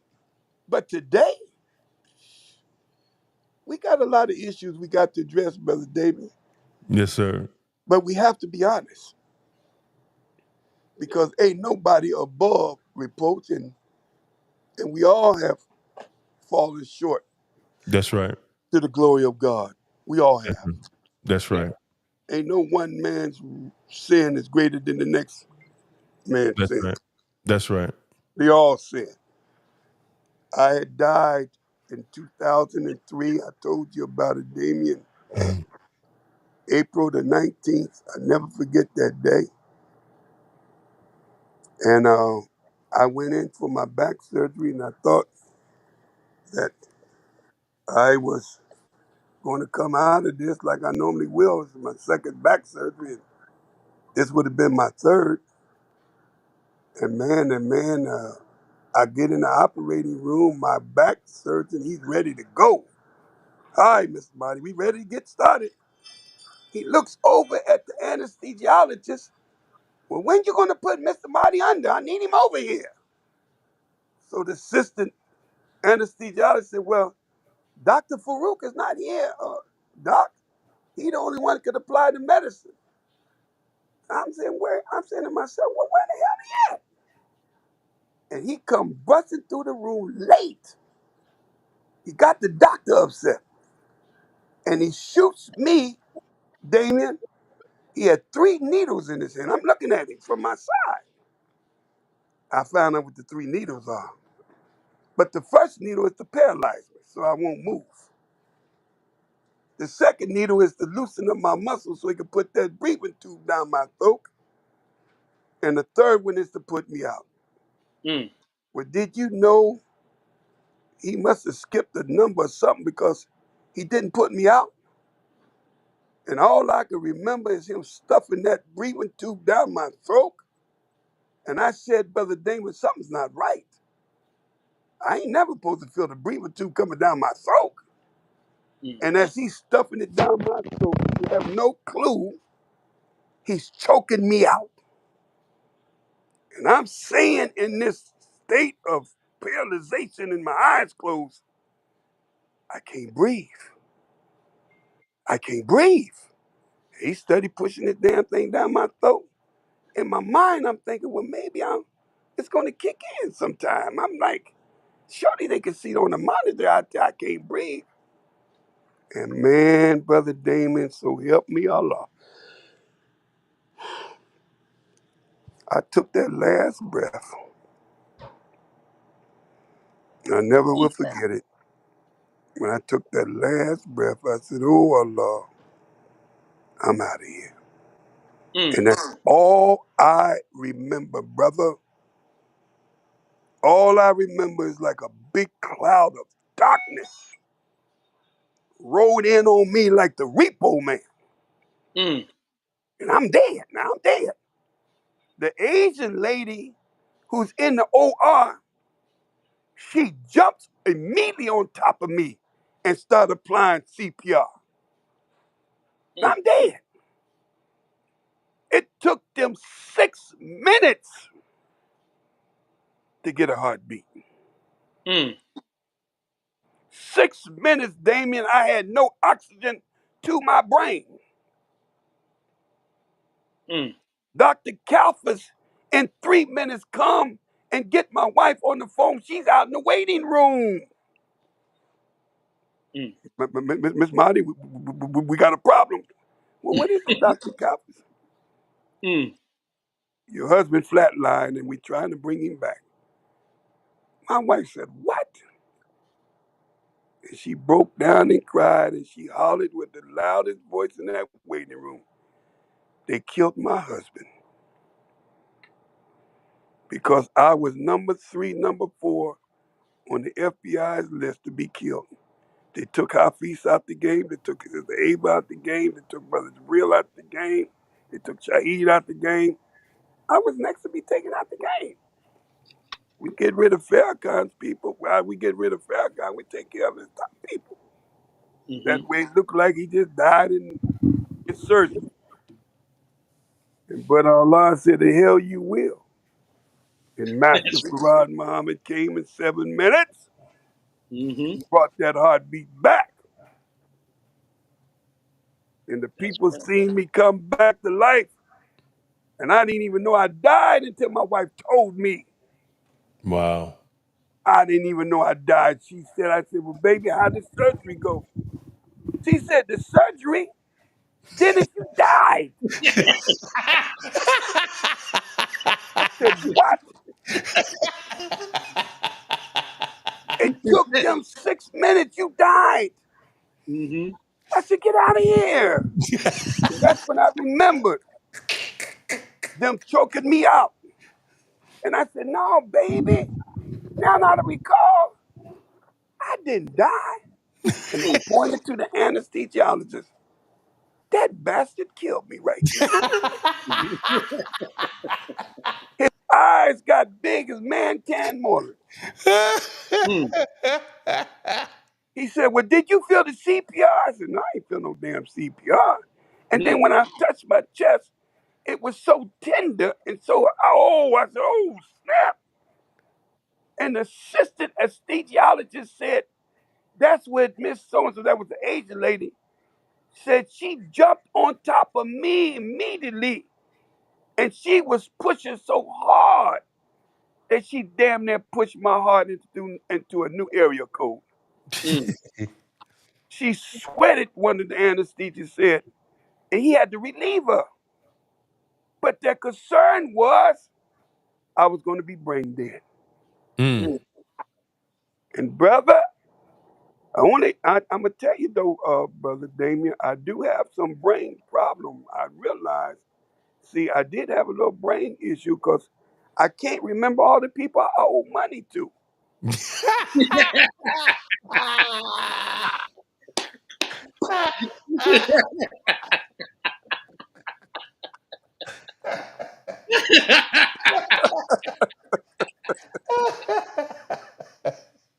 So, I guess that's a good thing, huh? Yeah, brother Cap. Go ahead, man. Yes, sir. Yes, sir. Let me tell all of y'all who want to know what's on the other side. All right? I'm sorry, your mama ain't on the other side. Your ancestors not on the other side. I'm sorry, you Jesus lovers. Jesus wasn't on the other side. Wasn't no money, no sweet milk and honey and gold, babe. I'm sorry. All you Muslims that think you had 70 virgins on the other side, you're going to be disappointed as hell. My daughter wasn't on the other side. So I'm letting y'all know when y'all want to know what's on the other side of the wall. I'm telling you nothing. I'm busting my butt to get back on the side of life. You can go over there if you want to. But can't you see me climbing back over the wall of life? Pull me back over to life. I ain't trying to stay over. Ain't nothing over here. Now, until somebody can tell you they lying. Ain't nothing over there. What Elijah Muhammad said, there's nothing after death. That's it. It's final. Allah don't entertain us in death. Why? Have you ever heard God giving you a blessing in death? You get your blessings in life. Right. Death taught me what life didn't, and that is to appreciate life. That's it. No, brother, ain't nothing over there. I bear witness to that. I don't fear death, because death ain't got no memory. Nope. Ooh, death ain't got no memory, so what are you afraid of? Everybody got to go. See, what we think is, in our stupid mind, We're going to remember it. No, you don't. I didn't remember that lady giving me CPR. I mean, she was pushing. I don't remember that. I was dead. Mm-hmm. Life has left my body. Now, here's the $64 question. Where did Brother Dennis' spirit go? That's the question. Mm. That was the Mm. question my wife asked me. I didn't even think about that one. She said, honey, where did your spirit go? I said, damn, baby, that's a good question. I don't know where it went. Exactly. But evidently it was with God, Right. because there's things that God put in me that I don't even know where it come from. That's right. I be saying things, Damien, I know only God could put that there. Mm. I'm not a believer in God. I'm a knower in God. Mm. Mm. You can't tell me God don't exist. Get out of here with that. Out of 7 billion people on this planet, and you narrow it down to the people in America, God chose to bring me back. Right. Right. Come on, brother. And you know why? Because I'm doing what he want me to do, like being on this show. Mm-hmm. Tell the people that there is no life after death. I'm only letting you go back, Dennis, because I know you ain't going to lie about it. Because Lord Mm-hmm. knows, Damon, if I'd have came back talking about, yeah, but Damon, and there was this building had the number 372 on it. Write down Lord, the numbers. Write down the numbers. Lord, these niggas have been banging and calling me. I've been making a killing. I'm going to give you the number now. But you got to send a little something on that cash app.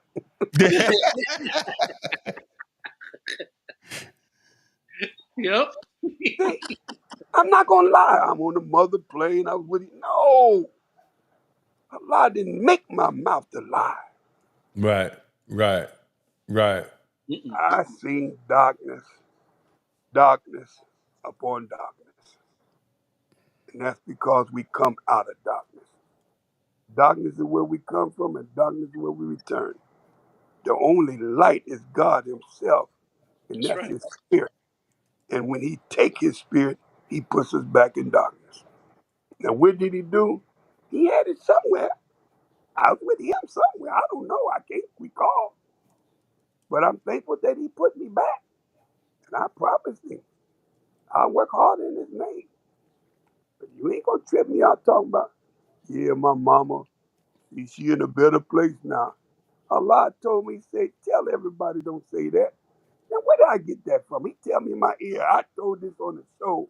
I said, oh yeah, God told me to tell y'all, don't say your loved one is in a better place. Because death is not a better place than life. Don't insult Right. him. Right. Right. Don't Right. you insult God like that. He's the God of Mm. the living. He come to give us life in an abundance. He didn't come to give us death. He Right. stood over the grave and said to the graveyard, where is your victory? Death, where Mm-hmm. is your... Don't equate Jesus, oh God, to death. How dare you say death better place? No, my mom in a better place looking across the table, looking at her son. Shit, that's a better place. Alive. No, don't say that, family. Don't say, well, they in a better place now. No, life is a better place. Right. Always have been, always will be. Allah don't even like us to say that. Now, how bold is that for me to say that? Unless God gave that to me. No, I don't Right. say. Right. I hear somebody say that, man, I can't even go to the funeral. I don't want to hear that. Well, our sister's in a better place. Hell, hell is death a better place than life? In life, I could be anything I want to be. Right. But in Right. death, it's final. It's it. It's over. Right. Right. Well, brothers, I just thought I'd come on your show, and I don't know if y'all had a topic or something. Y'all just Now let me. with Captain Dennis, we was about to play a video about Trump's new border czar. Okay. We was about to hold on a second. I gotta bring it back up again. Hold on one second, brother Captain. We was about to play that. And then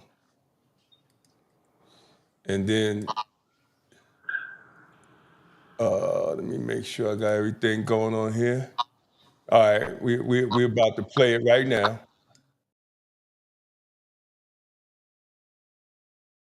Manage this in partnership with our state legislature and in our Today, we're diving into what could be the biggest state-federal showdown over immigration in U.S. history. New York's multi-billion-dollar migrant crisis is about to collide head-on with Trump's aggressive deportation plans. Let's break it down. Right now, New York is spending an astronomical $2.4 billion to manage over 100,000 migrants. Governor Hochul just addressed New Yorkers about this crisis, laying out her plans to handle what she calls an unprecedented humanitarian emergency. substantive support from Washington. And despite the fact that this is a national, indeed an inherently federal issue. But New York has shouldered this burden for far too long. Since the first migrants began arriving at the Port Authority bus terminal last year, city and state have poured tremendous funds, billions of dollars, and energy into helping them. The city has been helping by the state to manage this in partnership with our state legislature. And in our budget, we allocated over $1 billion, now upwards of $1.5 billion, for providing shelter, National Guard, public health, transit, case management, and legal services to asylum seekers, especially. And New York isn't alone. California, Illinois, New Mexico, and Arizona are all promising to fight back against Trump's plans. We're looking at a potential constitutional crisis in the making. But here's what makes this situation truly unprecedented. Trump is planning to use the U.S. military for deportations. Yes, you heard that right, the military. With an estimated 13 million undocumented immigrants nationwide, this could be the largest domestic military operation since the Civil War. Think about this, those 1,200 New York shelters and hotels. Under Trump's plan, they could be converted into detention centers. It's a complete 180-degree turn from Hochul's current approach. Memo. So you are the author of the family separation policy? I am not the author of this memo. You're not the author, but you signed the memo. Yes, a zero tolerance memo. So you provided the official recommendation to Secretary Nielsen on for the United States to pursue family separation.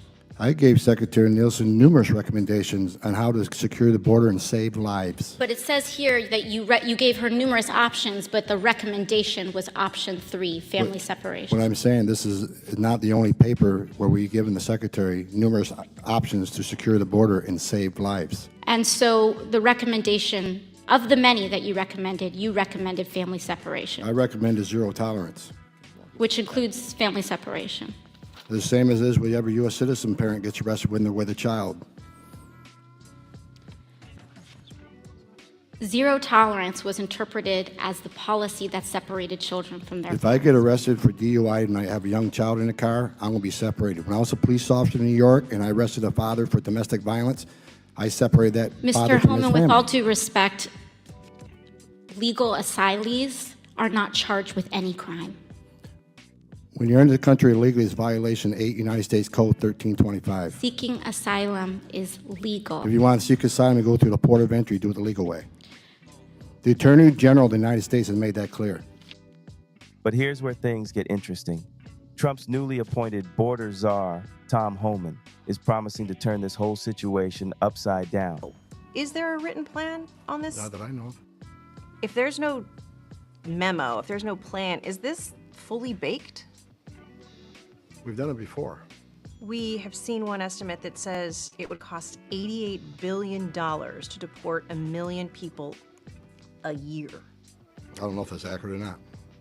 Is that what American taxpayers should expect? What price do you put on national security? Is that worth it? Let's break down what's at stake here. Billion state funding, the fate of over 100,000 asylum seekers, state versus federal authority, constitutional challenges, military deployment on U.S. soil.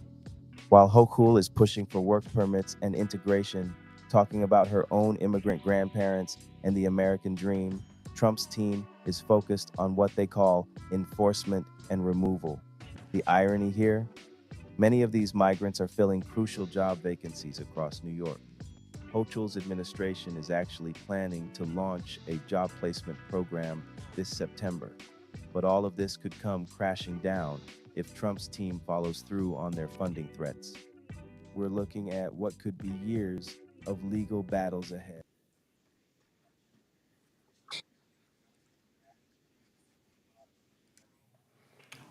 Yep, that's what's going on. It's going to be something in those states, Illinois, New York, California. Black folks is going crazy in Illinois because they feel they have been shafted by those. What do you think, Alan? Well, I remember a couple of lectures, especially in the time and what must be done. I remember the minister when he spoke about what would be flooding into the country. And from the eyeball, it would look like poor, desolate, half dressed, some wearing cowboy boots or cowboy hats, and some wearing Dallas cowboy, like looking like a tourist trying to flood into the border. But I remember him indicating that there's so much ill and mischief and evil that America has done throughout the world that it would be foolish for us to think that which you have wrought or that which you have caused in other countries would not be coming right to your doorstep. And through these channels, like the southern border, the northern border, the western angle, and the eastern angle, that they would flood into the United States, and some with ill intent, versus those that are looking for what they would consider to be prosperity. But we know that some of this is also campaign agreements that have been made between the United States and some of these countries in South America to Right. lessen population. So in that instance, it appears like, as the way the media is projecting it, hey, they're going in to take these low-hanging fruit jobs that others decided that they're not willing to take. And you have some of these ill Democrats saying the same racist talk as the GOP has said when they indicate, well, who's going to pick the strawberries? Who's going to pick the bananas? Who's going to gather up the wheat?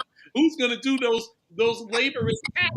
Wait a minute. I thought you all was mad at people when they was doing that. Now you looking for people to help to do it again.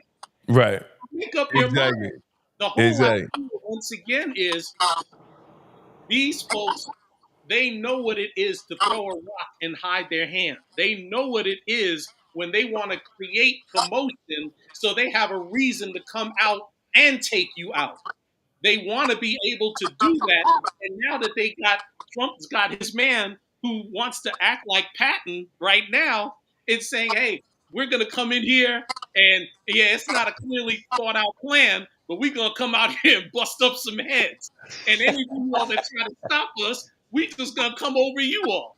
As the man said in the interview, which I thought was kind of funny, but it wasn't. But the man said, he said, well, what if you have children and you want to get rid of the wife? Oh, that's simple. All of them can go.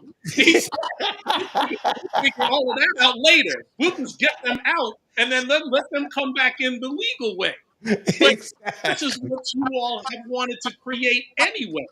So, I mean, I just see it as it kind of playing out to the minister's words once again.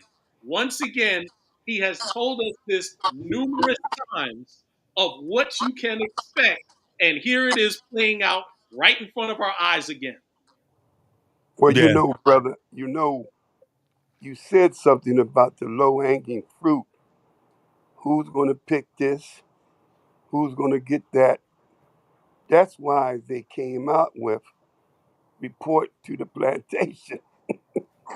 Right. They already trying to get that in place now. Well, we're gonna get rid of them, but we reactivating you back to slaves. All right, and, and, and, Exactly. Exactly. and that's exactly what they're doing. They're not ignorant. I mean, you get rid of one and you reactivate the other. I mean, they ain't trying to lose a beat, you know.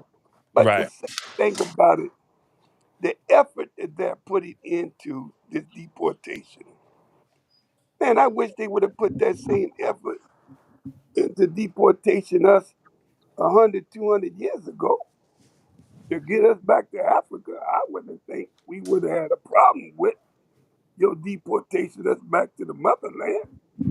I Right. think you got some valid points. Lincoln said that as long as you people are over here, we would never treat you as our equal. He wanted to ship Negroes back. There was a group that went to Liberia, but basically he understood, you're vexed to us. And if we would have been smart enough at the time, but we said, Mr. President, with all due respect, we didn't leave nothing back in Africa. Well, you left your mind back in Africa, fool. You sit there That's and right. talk about we ain't leave nothing back in Africa. Well, the reality is, every people that is successful in America, they have a base, and they operate from that base. Chinese operate from China. The Russians operate from Russia. Every ethnic group in America operate from their cultural base. They are culturally, historically united. The Chinese are culturally, historically united. The Jews are culturally, historically united. We the only people that we're not culturally, historically united. Right. If we were, we wouldn't even be talking. Now, so therefore, it's too late for us to go ahead and come up with a game plan. So Allah has already cut loose all the baby planes.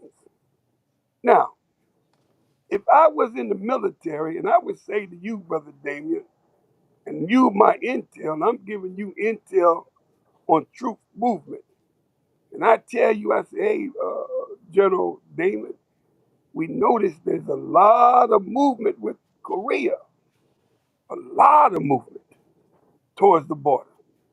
Well, if you was any great military man, the movement is a sign of activities of something that's getting ready to go down. Would you say that? Yes, sir. Well, if you see the activities of the baby planes, like you never seen them before, shouldn't we have the same thought? Wow, something is about ready to go down.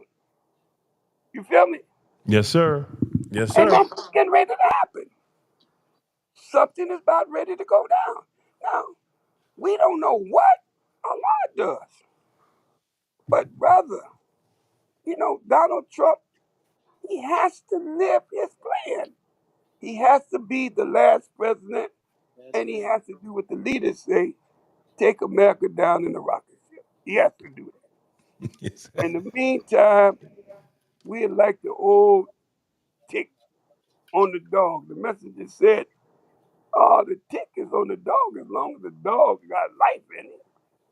But Right. if the dog got no more life in it, the tick jumps ship. As long as we see. So the Bible says that the bees made honey in the carcass of a dead lion.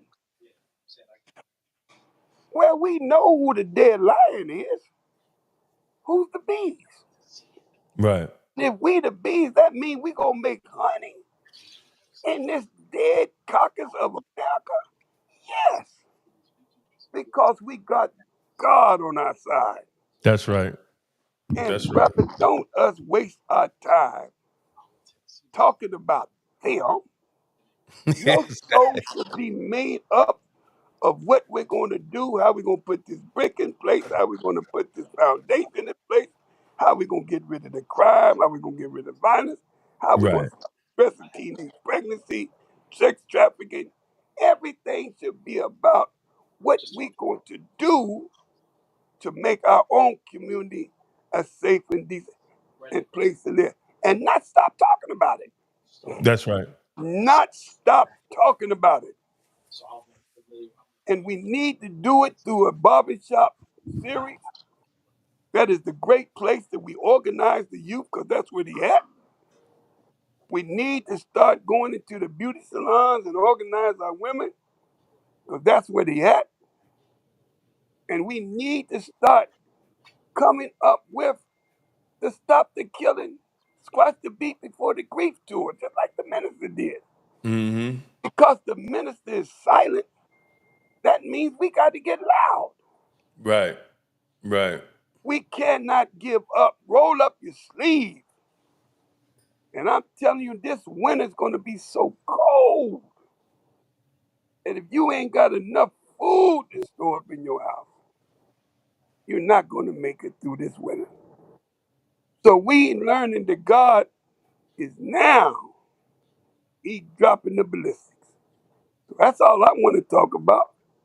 We need urgent care centers. They try to kill me. We can't go to the hospital no more. How come we don't have urgent care centers, man? You How said come Exactly. we it. don't have You black have, nurses and black doctors? well, Captain, you have been echoing this, and I've heard you say it loud and clear. And every day that I see some of these hospitals that are like closed down, and I'm just like, man, why can't we just gather some money together and buy some of these old hospitals and Yes, introduce a health platform to our own people? You're yes, absolutely right. yes. We got to stop. We got to take our stomach out of the white man's kitchen.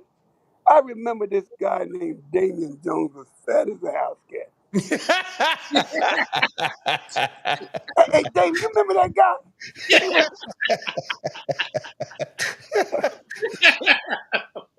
Damien got in the gym. He got dieselified. I got a little jealous of him, man. Good God Almighty. And he became a health guru. He could show us how to do it. He Mm, did it. And this is mm, what we got to do. We got to get us back together again. Yes, sir. And God chose some of us to be able to do it. So I'm saying we got a lot of things we got to deal with our own kind. And we're not going to focus giving Donald Trump and his circus any more attention. I'm tired of him. Do what he do. I don't give a damn. Them Asians that voted for him, they going to be shocked. Because the white man can't tell Mexicans from Asians. No, he can't tell niggas from niggas, so you know. mhm. But I vote. I see my maker hat. Man, get on in the damn car. What the hell you do? I don't know. But I have a card. Get on in the car before I bust you in your head. Mm, It's gonna mm. flip, brother. It's gonna flip. It's gonna watch me, man. It's gonna flip. But all we got to do, take this beautiful platform that you got, Damien, and use subjects that challenge us black men of what the hell we gonna do to clean up our community. This That's should right. be a platform that challenges black men. I'm not wasting no time, and y'all need to stop it. Don't give attention to that does not exist. That's right. Give attention to your own kind. That's right. What are Right. we going to do with these police shooting down? I'm going into Flint, Michigan, Damien, on the 9th and on the 10th and 11th to train the Flint, Michigan Police Department. I got 40 more officers to train. I'm training 100. And then, Damien, this prosecutor wants to pay me to train the community and law enforcement in the same room together. Mm. In the same room together. Not the same agency, different agencies, the state, true, everybody. and 25 civilians and 25 of mixed law enforcement, and they would have to come under my voice, and I would train them in the same room together, that our people would get a better understanding of how these guys think, and they would get a better understanding on how we think. And I want you to be a part of that, Damien. All I'll be right? honored, brother. I I'll be want you honored. to be a part of that, because we need to stop acting like that they all the time wrong. No, we create some of the circumstance that bring that crap on. Right. Pull up behind me, we got weed pouring all out the window, my license plate's upside down, and you ask me stop your music boning all out the why you pull me over. You know? Come on, man. We are foul, brother. We run through our neighborhood flying like a bat out of hell. But when we get through the white folks' neighborhood, we put the seatbelt on and we drive the speed limit. Mm-hmm. Talk to me. Mm-hmm. We That's right. show respect for them, That's right. That's right. That's but right. we don't do our own. I don't like it. We got to build an army where we will enforce the rules of conduct and behavior by which you come to the hood. And let me say this about the brothers that come out the joint. You go and you spend what you call white folks' time. Yes, you for breaking the law, they convict you, you serve their time.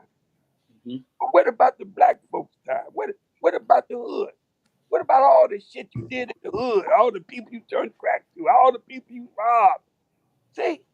So you get out of serving that time, then you begin to serve our time. Right. Oh yeah, you got to serve our time, nigga. You think you're gonna get out and that's the end of it?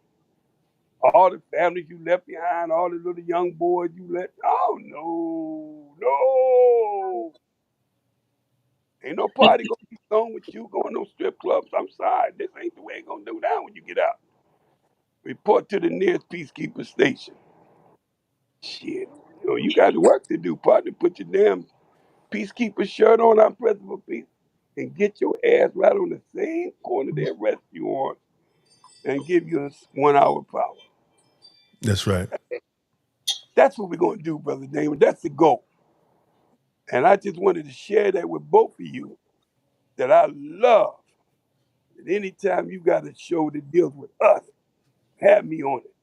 I don't Yes, want to sir. talk no more politics with these bastards. Leave them alone. That's the world. Ain't got to do with. Ain't got a dog in that fight. Don't waste your time, brother. Yes, Y'all sir. right? Yes, Well, sir. Yes, Yes, sir. sir. Absolutely. well, I had man, a I go had a ahead. question I wanted to ask you real quick, Captain Dennis. I wanted to ask you because you're here and I appreciate you being here. I wanted to think about this. 1974 Family Day out there in Randall's Island. I was wondering from your expertise and your thought, do you think we'd ever see right now a gathering of us as black people like 10, 15,000 like at one time we were? Do you think that if something was called where we wanted all of us, regardless of your organization or association, etc., do you think we could organize an event like that now, or now is not the time for things like that? Well, brother, I think that was 1972. I don't think it was 74. Okay. But anyway, I don't think. I think there's a time and a season for everything under the sun. When something is in time, there's nothing greater than time, that this time has come. We would never captivate the people like the Million Man March again, and we would never captivate the people at Randall's Island again. We're dealing with a whole generation who may feel that they got the right to have input on it, what they think. The greatest of all initiative, dear brothers, is the initiative of unexpectation. See, we didn't expect 2 million, all right? We didn't expect it. We went out there expecting if we got 500,000, we did a good job. So because of the expectation of what it did, we could never get that again. We could never get that expectation again. We can get close, but it never be with understanding we didn't think it was going to go down. They didn't know that Randall's Island was going to be as successful as the Million Man March. Will we be able to do it again? No, no. The question is, what are we going to be able to do, or is having these kind of rallies necessary? Right. Mhm. Okay. That's the question. Is it necessary?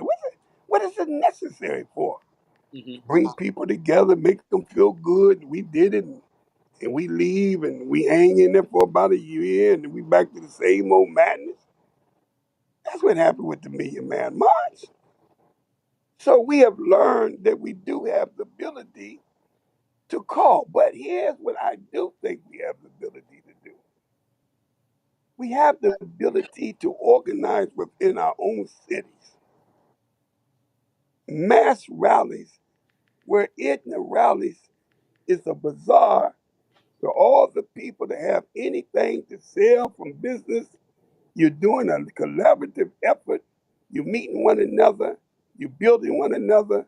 You're eating together, and you're planning together, and you're carving up a certain area in your community, and all of you agreed this is the community, this is the area we're going to call Peacekeepers Safe. And then from there, you'll launch that respectful, decent place to live. And that had to be no national thing. We had to come all the way from New York to Philadelphia. No, Philadelphia can do it by itself. New York can do it by itself. Detroit can do it by itself. Uh, Everybody can do it by themselves. Just pick up enough that you could chew.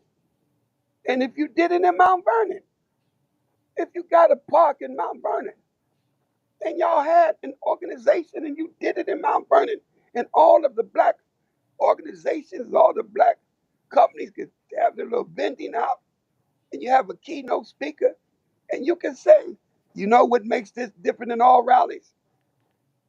Because today we're going to move from rhetoric to action. We're signing every brother up. This is going to be your assignment. This is going to be the day you're going to patrol. This is going to be the street you patrol. You're not going to leave here talking about it with a good feeling, and that's it. That's what's going to make this one different. Now, if you ain't about that, you can leave now. You can leave now. Mhm. Those who are here, see that line over here? Sign up for duty. Brother Cap, you got him over there? Yes, sir. Sign up for duty. Not going to have good speeches and you leave here. Right. And that's Right. it. You got to get something for you when you try to make it a national thing. It's just too much to go into it. Make it a local thing. We did it in Mount Vernon once upon a time. Yes, we did, brother. That's how we know we could do it. Right. And we did it from one church. So we can do it. But that's how we got to think. We can't think for the big picture, think for the little one. They could do it in Queens, they could do it in Mount Vernon. You don't have to have the whole city with you. Have your borough, and then boom. But make sure you have a game plan. And once you got your game plan together, stick with it. Have your organizers. Make sure you got it laid out. And then boom, man, come on. And I think, brother, we do that, we'll be successful. Let's stick to the smaller picture. I wouldn't go to the big picture. I go to the smaller picture and take off what we could bite enough that we could chew. And then let us expand from that. Do that make sense, brother? Yes, sir. Absolutely. Absolutely. And that's how I see it, brother. So let's pick whenever y'all ready. weather get decent. Negroes, and we ain't talking about nothing till after the first of the year. Let all that get out the way. Let Donald get in. Exactly. Don't even try to plan nothing right now. Just Right. make Exactly. sure your food stocked up. Right. Just get you some daggone Twizzlers and some popcorn and watch the games begin, brother. That's what I be saying. Exactly. Don't get all stressed out, gentlemen. Just let the games begin, brother. And then probably about February after Savior's Day, then we start organizing from city to city. Say, hey, Captain, can we bring you down to Mount Vernon? We got 4 or 5 barber shops. We can have you be there. We can try it again. I don't give a damn. We got 25 people. You know what 25 people could do with the right kind of cops that backing them? And you got your daggone judge down there that's our sister. You ain't got to worry about nothing. You got people that's friendly to us. They just want some real leadership, man. That's all they want. Right. We ain't gonna get caught up in that politics BS. We gonna do this or die trying. That's it. And I think people come back because they know now, we did have it going on. And we just gotta do it. We just gotta do it. You know? So brothers, I thank you for giving me this great opportunity, Thank you, my brother. for letting me come on your show. I now know, just hit me, Damon, every time you come on. If you like for me to come on, just give me a link and I'd love to come on, because as long as you're talking about what we're going to do, and we need to talk about, I wish we had an audience that could be able to question us about, what do you think? Do you think we can get anything out of the police and the community being trained together, where they get a better understanding of us and we will get a better understanding of them? Is this something we need to go down that road? We could schedule. You know what? We could schedule that, brother Captain. I would We love could. Let's wait till the new year, and we're to. gonna schedule that. We're gonna schedule that. We're gonna do a whole online forum and where people can ask questions and everything. We'll definitely Beautiful. schedule that. Beautiful. I love that. I love that. Well, let's make it happen, Captain. We appreciate you. And man, I thank y'all so much, brother. Thank Thank y'all you, for brother. indulging me. You. And Thank you, Brother Captain. Thank you so much. Love man, you, y'all, man. y'all keep doing the great work, man. I'm with you, man. I'm with you 1,000%. All right? Yes, sir, All right. brother. Thank All you, right. sir. Assalamu alaikum, brothers. Alaikum salam, sir. Thank you. So it was great to have brother Captain on, and we're about to close out, man. We've been on here almost 3 hours. That's what happens. Yeah, and we was up to like 10, and I guess after hour 2, some people fell out, but it's okay. it's okay. Y'all could catch the show. I'm going to break the show up anyway, into different segments. So no, but we had a great time, man. It's good to see Captain D. It's definitely good to see the OG. He's been fighting for us for a very, very long time, man. And I'm happy to see the brother, to know that he's doing good and his spirits are good. And man, he's a blessing, man. I don't understand. I always question,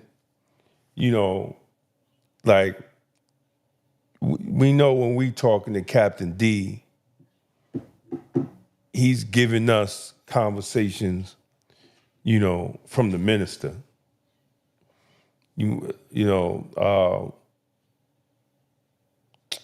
Brother Hafiz, he used to call me, and the first thing he used to say, brother, I say, what's up, brother Hafiz? He say, brother, I just got off the phone with the minister, or I was just having dinner with the minister. And you know what he told me to tell you? I said, brother, he ain't tell me. I said, brother, he ain't tell you to tell me nothing, right? But he would tell me about the conversation, and then he's like, man, I got to come on the show. I got to come on the show. And, but, it should always be great because when you have those people that is so close to the sun and they're able to, and they're happy, to relay, the conversation they had with the minister to other people, and, I miss that, man, so it was great to have Captain D on, to have that conversation, man. God bless Captain Dennis, man. Thank you, brother, because you've been around, man. You've been in me and Alan's life for a long, long time.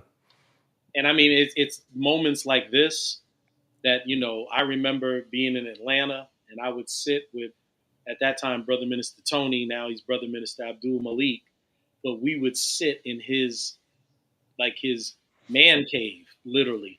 Right. And I mean, those I would call it those downtimes, just hearing, what I would call war stories. Right. Hearing from like Rahman and just hearing war stories and just how the blueprint of our communities collectively is something that has never left their soul, wanting to see Black people free. And when you hear a statement like that, and when you hear what he's saying, like, hey, I'm going to reintroduce training to a whole police department. Right. Not like, oh, the bad apples. Because, in not our minds, but, white folks have told us authorship in terms of police, well, there's always going to be a bad apple. But it doesn't have to be. It doesn't. Right. It doesn't have to be. This man is saying, okay, yeah, but I was invited in for a whole police department. Right. That needs a complete overhaul. Right. So your whole idea of like, well, there's always one bad apple. Well, what if it's one big bad station or one big rampart precinct? Then it's like, hey man, you're trying to butter us up into something that could once again do it again. I just know that all we ask is respect. We don't need your love. All we need is your respect. That's all. Right. I told, and I'm glad he's doing it with the community. Yeah. Because there is a lot of misconceptions in the community's responsibility to its local police department, and there's misconceptions of the local police department to the community. Mm-hmm. And I had this conversation at the anniversary of the death of Kenneth Chamberlain's father. Mm-hmm. And, I told him, I said, look, I don't understand how politicians that are voted in by the people are so afraid of police unions. Mm-hmm. I still can't understand how we got there when the people that put the politicians in office are the ones that pays the salaries and the benefits and everything for this police officer to have a job. They pay for everything. The taxpayer of that municipality pays for the police training, pays for the police officers' uniforms, and if they don't directly get free uniforms, they have uniform allowances, which comes from the taxpayers. Their health benefits come from the taxpayers, right? The police cars that they drive in comes from the taxpayers, Mm-hmm. So for them to disrespect the community, and I'm not saying all of them, you know, but what's sad is that there are many that watch this disrespect and they don't say anything. Right. So, like, they're just as bad as the gangbanger who doesn't snitch. You're no different, Mm-hmm. right? You're no different than a criminal that doesn't snitch. But it's really worse because you turn your back on the people that pay your salary, that help you feed your family. See, we don't have that conversation. And a lot of law enforcement are not told that. They think they have the mindset that they're separate from city operations. No, you're a damn city employee. You know, I used to tell people when I worked, I said, you don't work for the Department of Corrections. You work in Department of Corrections. You are a Westchester County employee. So when does it get it twisted that because you work in that department that you lose the protections of county employees? So you know, we have to change our mindset. The community has to change their mindset. You know, because part of the problem is we elect these mayors and then they put in bad commissioners. Right. You know, or something, the same thing that brother was saying that's over the FBI. You got career people that move up and literally don't know what they're doing. You know, what's the old saying? If the ship is still floating, just let it float. Mm-hmm. You know, and that's the attitude in a lot of law enforcement agencies. You know, and then you get some commissioners who go in there with change, but then they get pushed back from the elected official that put them in there because there's a couple of complaints from the union or a couple of officers that probably shouldn't even have the job. Mm-hmm. So then the commissioner says, you know what? I'm just going to come in here and just get a check. I'm just going to get a check. Because they don't want me to change anything. So you know what? The hell with it. I'm just going to come get a check.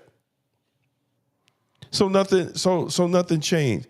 Every black community in the United States that has a police department, that police department should be the shining example of how you police the black community. Right. And how many do we have? We barely, I don't even think we got one we could point at. Right. Well, we had one when my cousin was the sheriff, but now he's the public safety secretary of North Carolina. Right.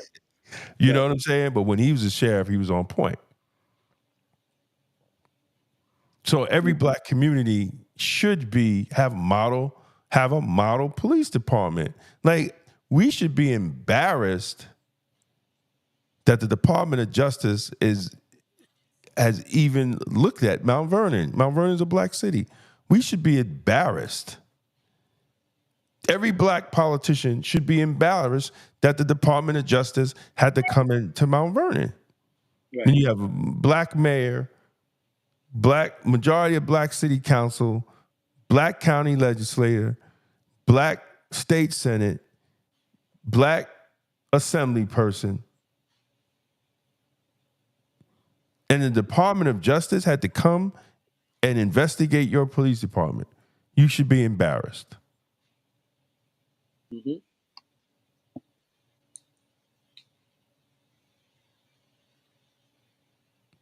So, man, I don't know, man. You know, we still don't get it. No, I mean, like you said, what's the famous line? Is like, look, the dry bones in the valley are not going to get up. Time to pray to those winds and let the winds knock the hell out of those bones. Yeah.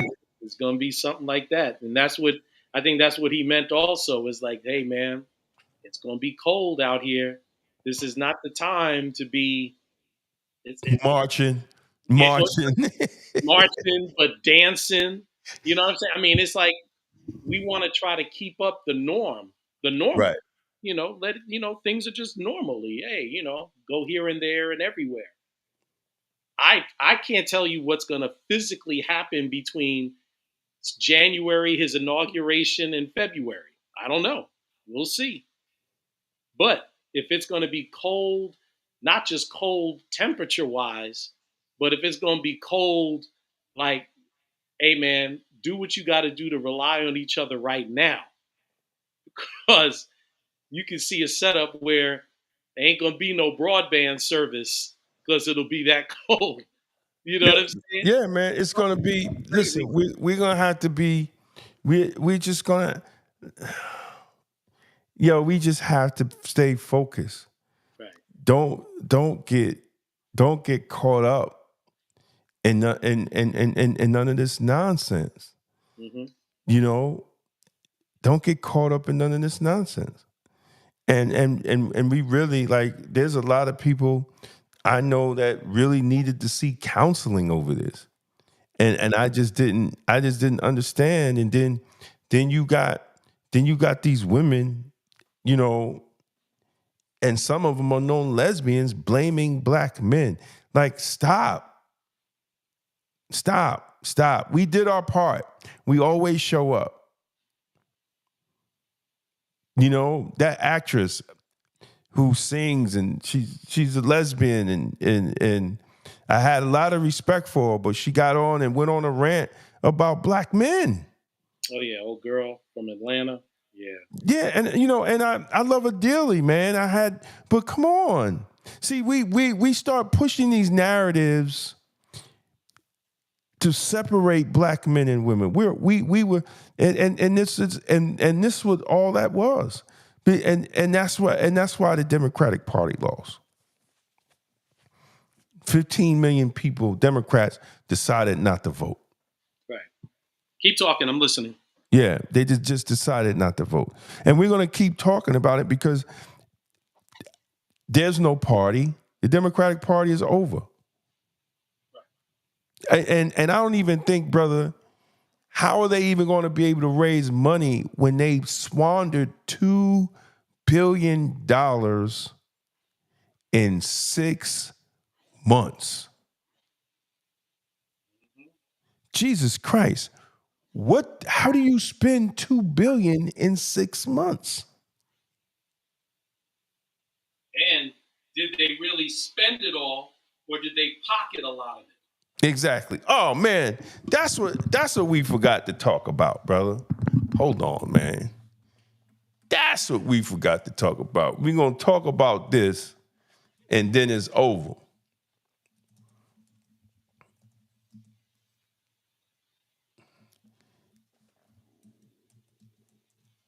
And then it's over.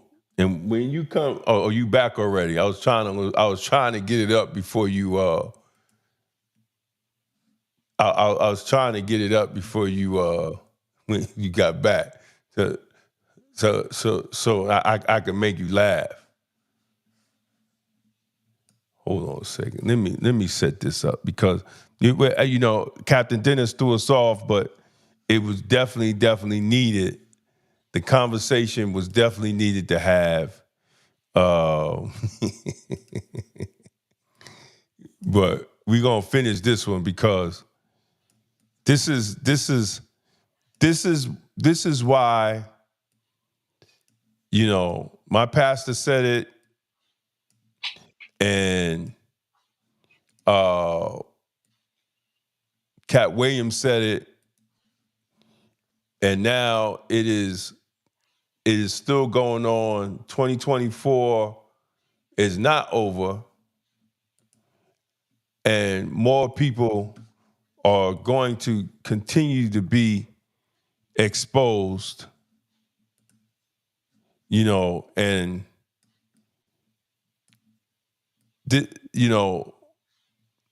I got a lot of love for my brother, but he's going to cause a lot of problem. And this is Al Sharpton, man. Listen,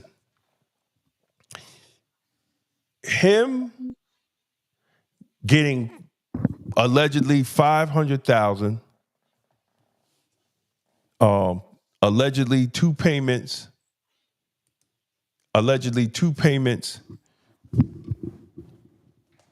to the National Action Network, and then bringing Kamala Harris on MSNBC, it violated a lot of standards. It killed the credibility of MSNBC. It exposed how a lot of these people were being paid to follow Kamala Harris. Even when there wasn't a clear agenda, a Democratic agenda, other than identity politics, that is going to be a black woman, blah, blah, blah. And I think, brother, they might make him step down.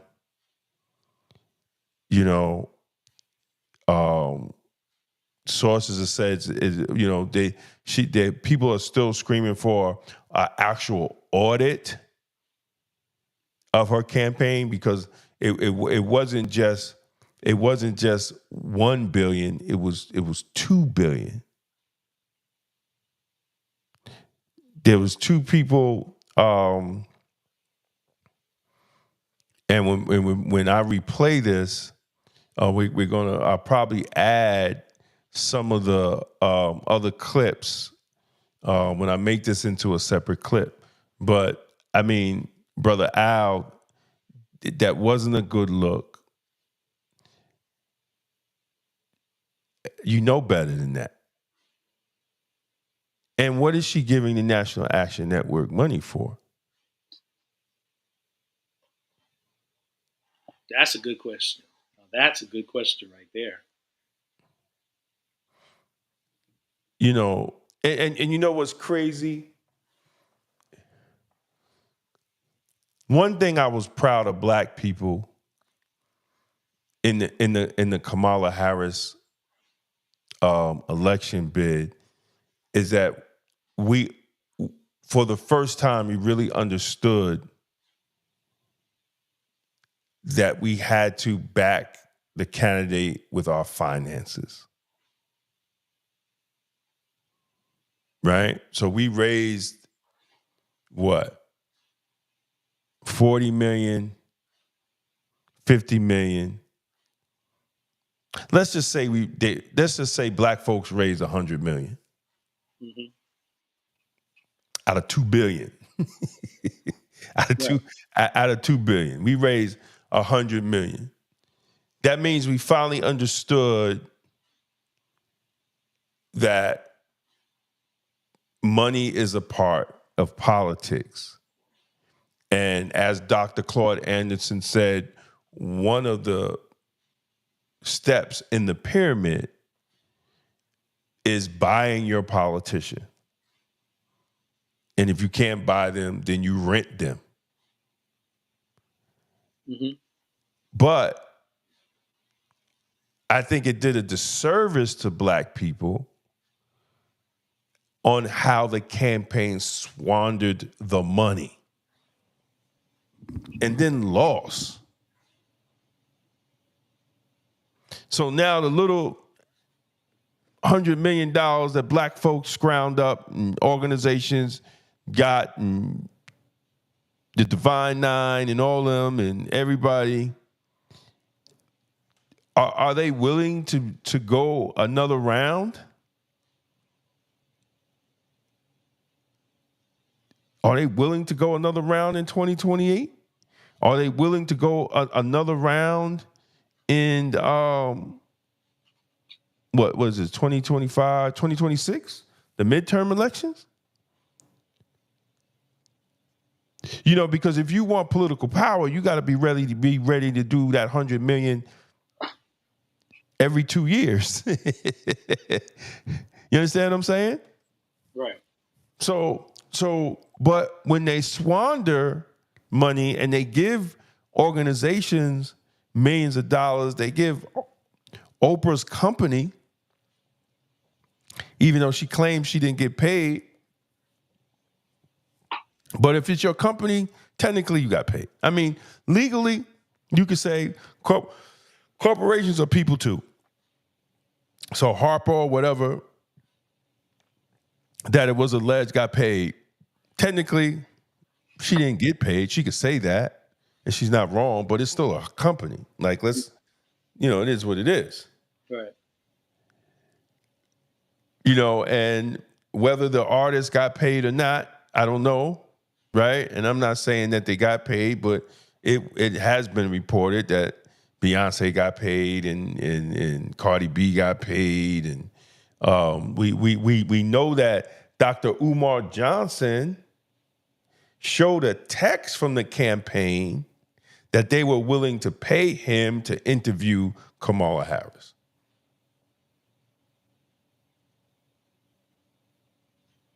Do you think Oprah got paid when she supported Barack? I don't know. No, she didn't. Do you think that Beyonce got paid when she performed at their inauguration when she sang "At Last"? You think she got paid? I don't know. She didn't.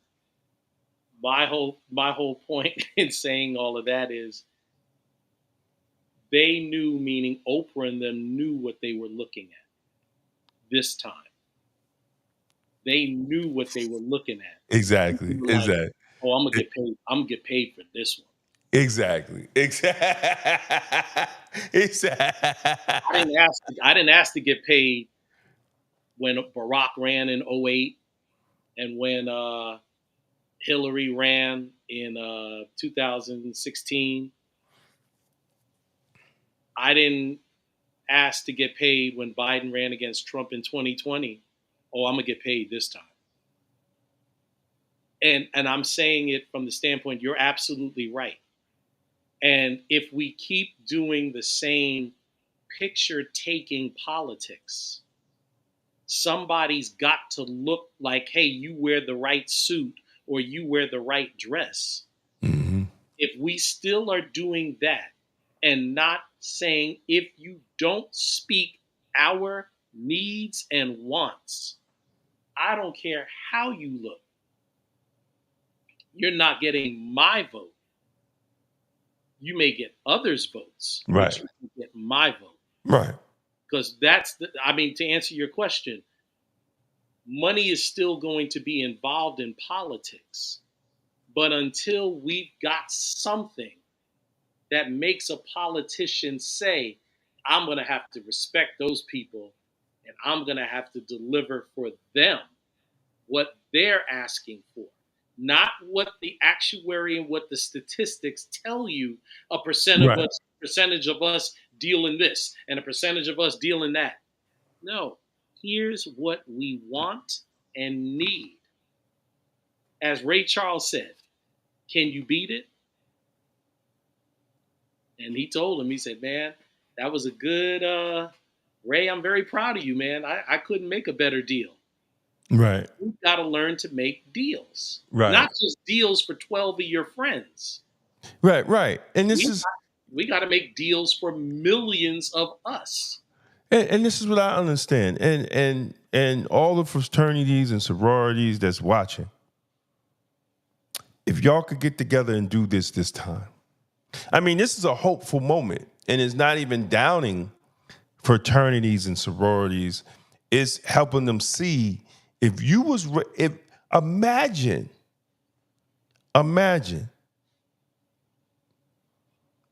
if you was able to do $100 million in a pack every year, and then take that money and pick seats and run candidates that for black people. Every 2 years, congressmen, congressmen and senators, mayors, city council people, county legislators, right? You pick seats. Let's pick off this one.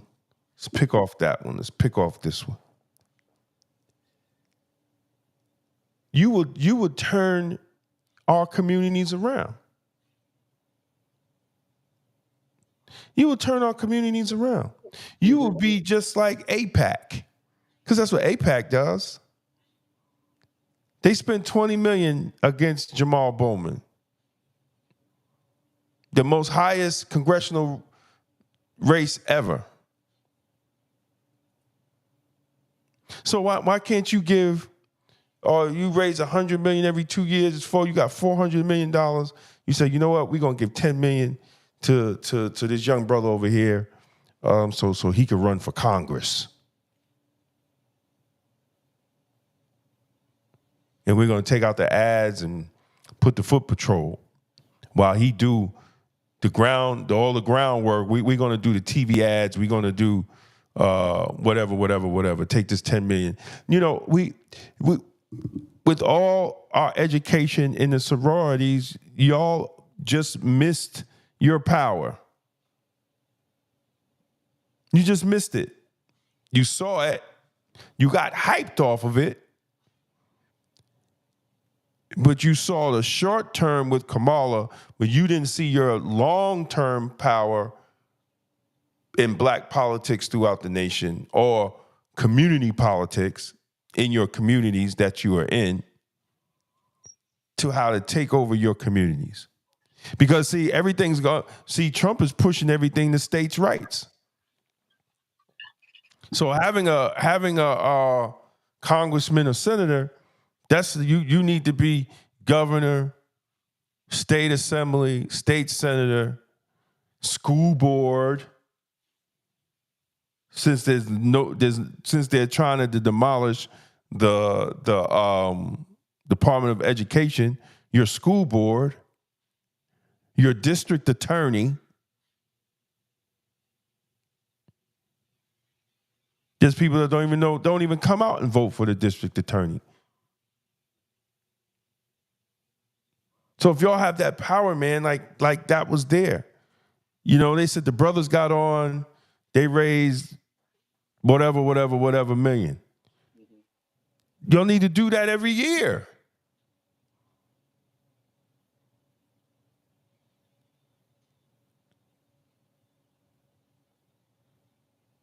Yep.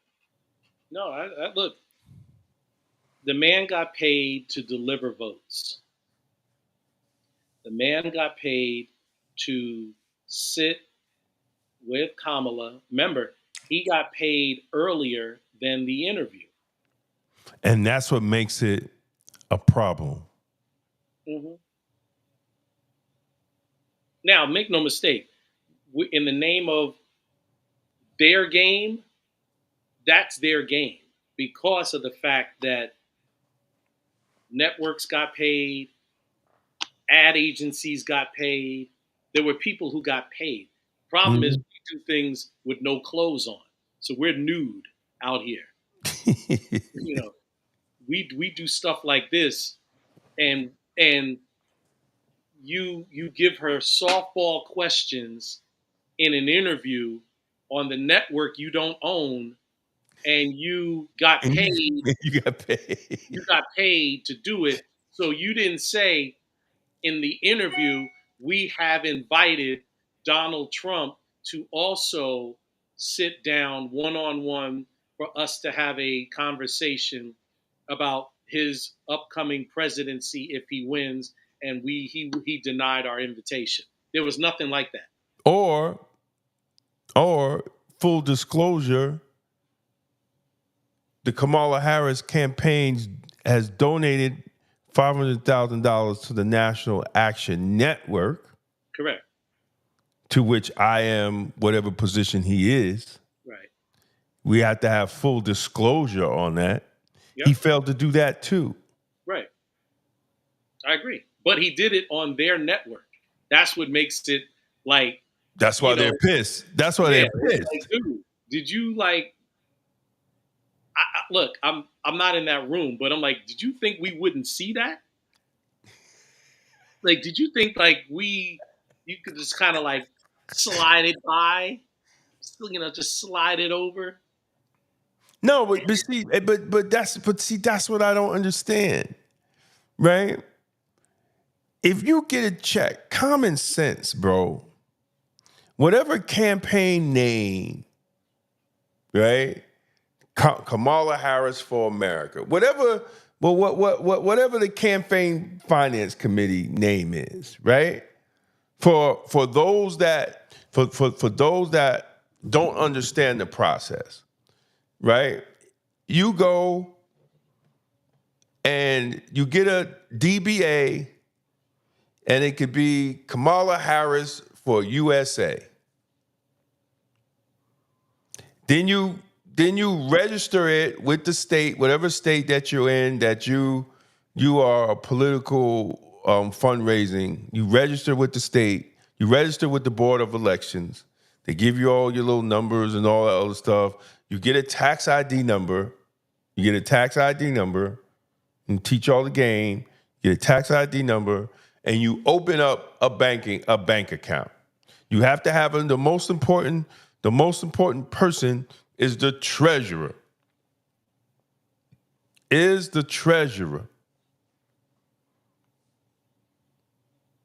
Eric Adams is in the mess that he is now because his treasurer got indicted for money laundering.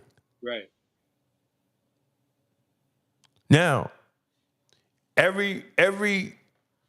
all the money that's in the account has to be accounted for, because I think it's every quarter or every 6 months, you have to submit what you spent your money on. And then once the campaign is over, you have to submit a full accounting of what you spend your money on. It has to be accounted for. So people wait to see, whether it's every quarter, whatever time it is, to see where you were spending your money, because it's public information. It's not private. Right. So this is why Al's not new to this. Right. Those that run NAN is not new to this. So how did he think that was going to fly? Well, once again, it's a good question, but it also stands to the fact of, like we said, Cedric, Quentin, Jamie Harrison, these black men that were put in the forefront visuals of Kamala's campaign. We asked, where's the money? Because if you're going to tell me $1.5 billion was spent, and yet black men and black women raised, let's say, like you said, 100 million. And you're 20 million in debt, allegedly. Where's the accounting for all of that? Exactly. Well, actually, there was two fundraisers, the Big People fundraiser. One was on News Nation with Chris Cuomo. The other one is an Asian girl who she's been all over independent news cycles, because she said that she's speaking out because it's her job. Like, her credibility is on the line, because she's one of those people that finds the money to donate to the campaign. She's one of those people, and I know people like that. You know, they get involved in campaigns. It's like, okay,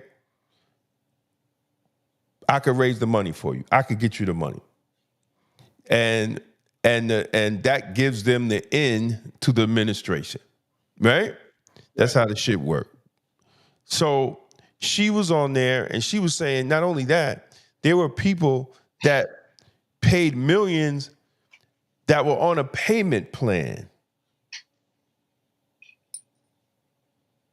What you talking about, Willis?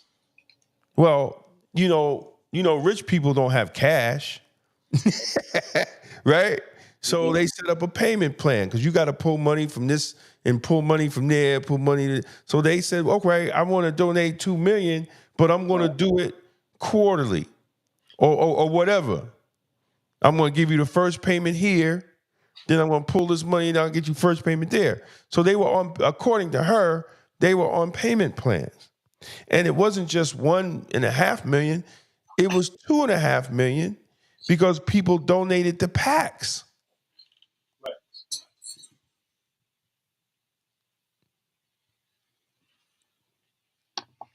And then people just went crazy with the money. But we see this.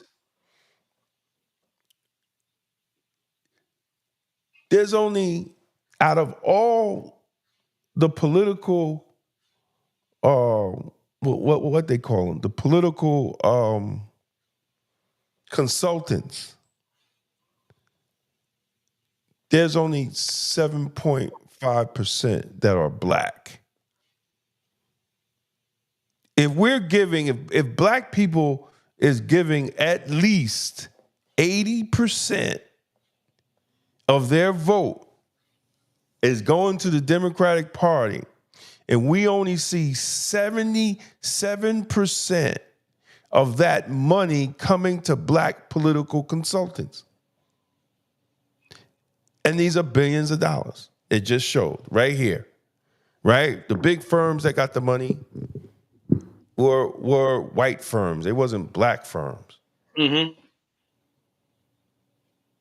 Even the Jamal Bowman campaign. How do you expect to bring out black voters and you have a white person running the campaign? I just never understood that. That didn't make any sense. And you wonder why the black vote was low. But isn't it also, real quick, but isn't it also, because I don't play politics, but some of these folks do.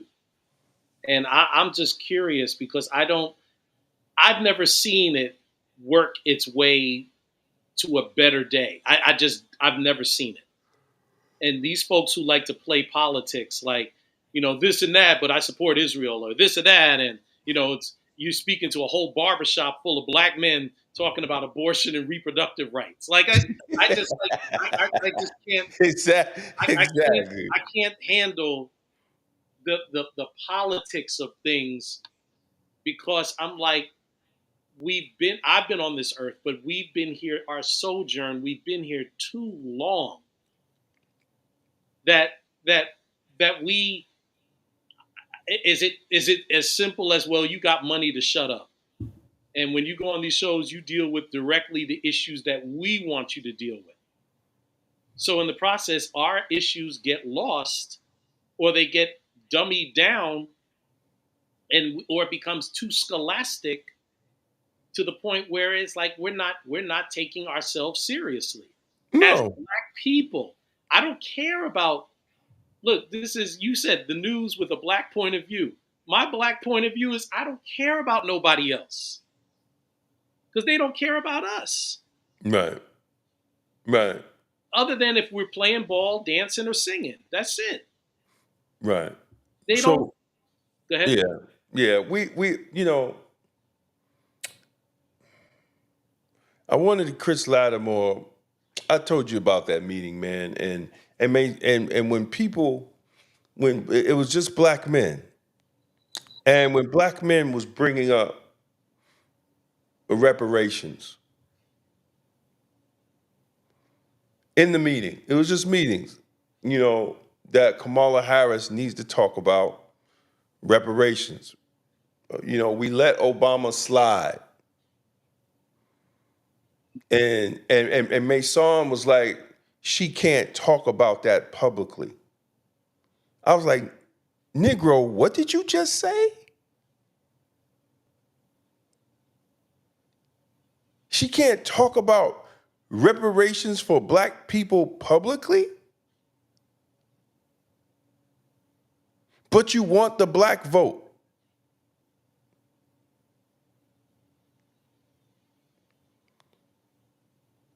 Chris got the video. But that's my thing. Like I know that we, in our sense, we're very selfish. We are very selfish. We're giving, and yet at the same time we're selfish, because the only time we want maximum support is if we have something we want all of our people to buy it.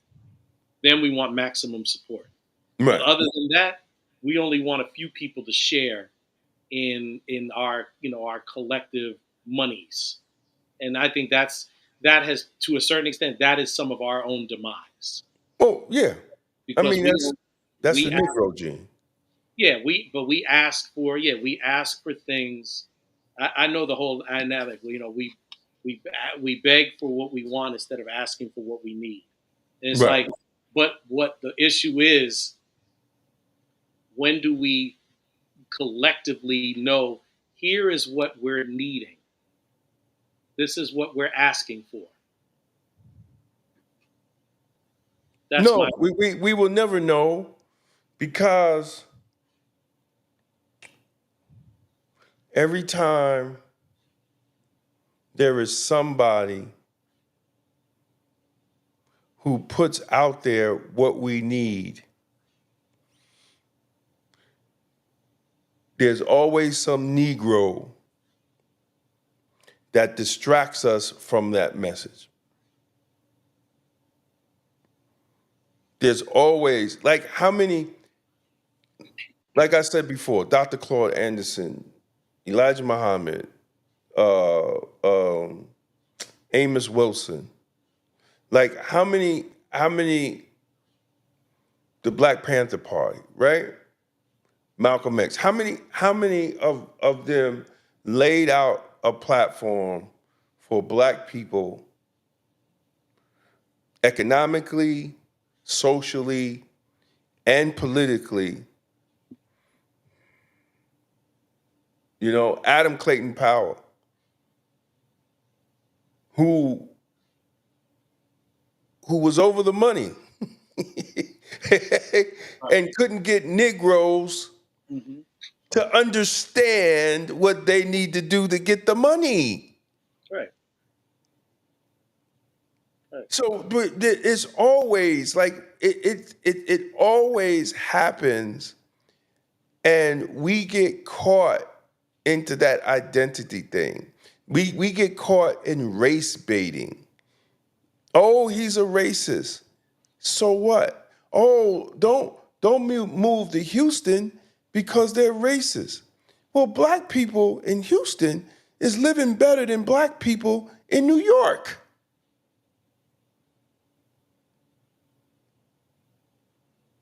The majority. There's a hood everywhere. And Negroes is living good in Atlanta, in racist ass Georgia. So I don't even, I see educated black people don't move to that state. It's a Republican state. But that Republican state has a city called Atlanta that created more black millionaires than any other city in the nation. In that Republican state. So I'm always perplexed. The narratives that we give to keep us scared.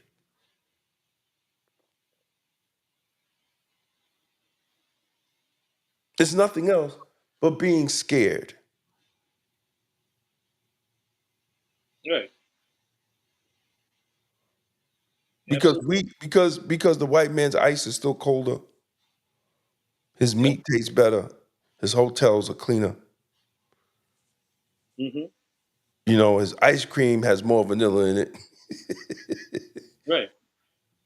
And we scared. With all the money that we spend with all the rich athletes, because they're the only rich employees, right? Is athletes and actors. Everybody else is making around 55,000 to 100 and something thousand. You get, but the rich employees that they flaunt in our face, right, are black actors and athletes that have black jobs because the movie companies and the sports teams are owned by white people. So yes, they have black jobs too. Let me say this to you, man, and it's interesting, really quick, and then I'm going to run. Yeah. So they're commenting on Biden partnering his son, and the comment that they made was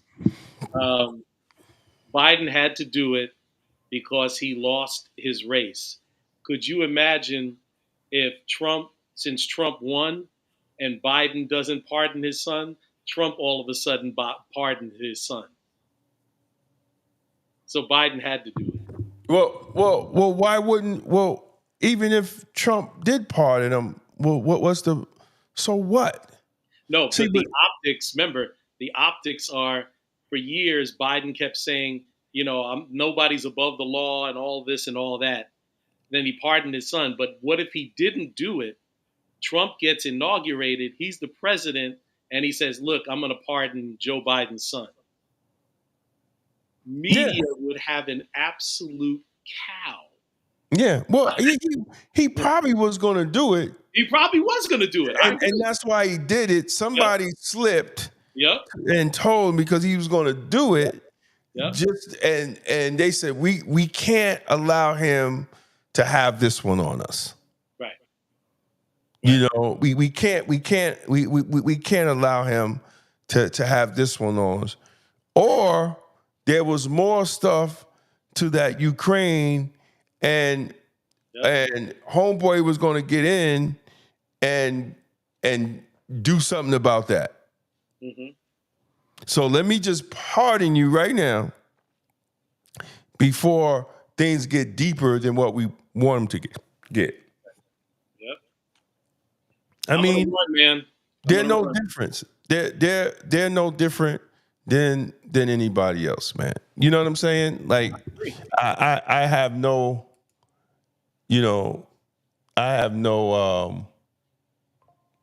them Negroes is just the same, man. They all just the same, and I have no. We different. We CMB. We all we got. Yeah, man. Yeah, but thank you, bro, man. Yo, thank you for coming on, for everybody. My brother Alan Clover, man. Thank you for coming on. We almost did 4 hours. We did goddamn Joe Rogan shows. Yes. Joe Rogan shows, and for those who's been watching, thank you. I appreciate you. There's people that hung around. There are a couple of people that hung around the whole show. You're watching on X. You're watching on Facebook. You're watching on YouTube. I was on. I gotta cut up some smaller ones, so it could be on Instagram. But thanks everybody, man, and we're gonna get up out of here. So have a blessed day, and we out, man. We out. Live on truth. Hell with them lies. This holiday season, give the gift of health at unbeatable prices. Vita Health Nutrition's Black Friday sale is here. Stock up on premium vitamins and supplements for up to 25% off. That's right, 25% off all products. From immune support to peak performance, we've got you covered. Premium multivitamins, advanced protein formulas, essential omega-3s, and much more. We never compromise on quality.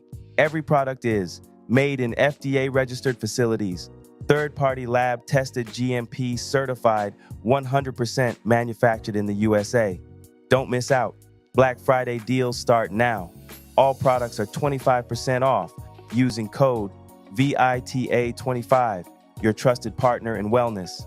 Shop now at vitahealthnutrition.us. Wait a minute. For our Black Westchester family, you get an extra 20% off. With code BW20, that's 45% off for your health and wellness. Vita Health Nutrition and Black Westchester Magazine are committed to the health and wellness of our communities. Don't miss out on this special deal for the holiday season. That's a total of 45% off for our Black Westchester family. Take advantage of this deal while it lasts. This is the People Before Politics show, broadcast every Sunday at 6 p.m. Hosts Damon K. Jones and AJ Woodson bring you the news that impacts our community. Join us for unfiltered, unapologetic coverage of the stories that matter most. Black Westchester Magazine presents The People Before Politics show, the news with the Black point of view.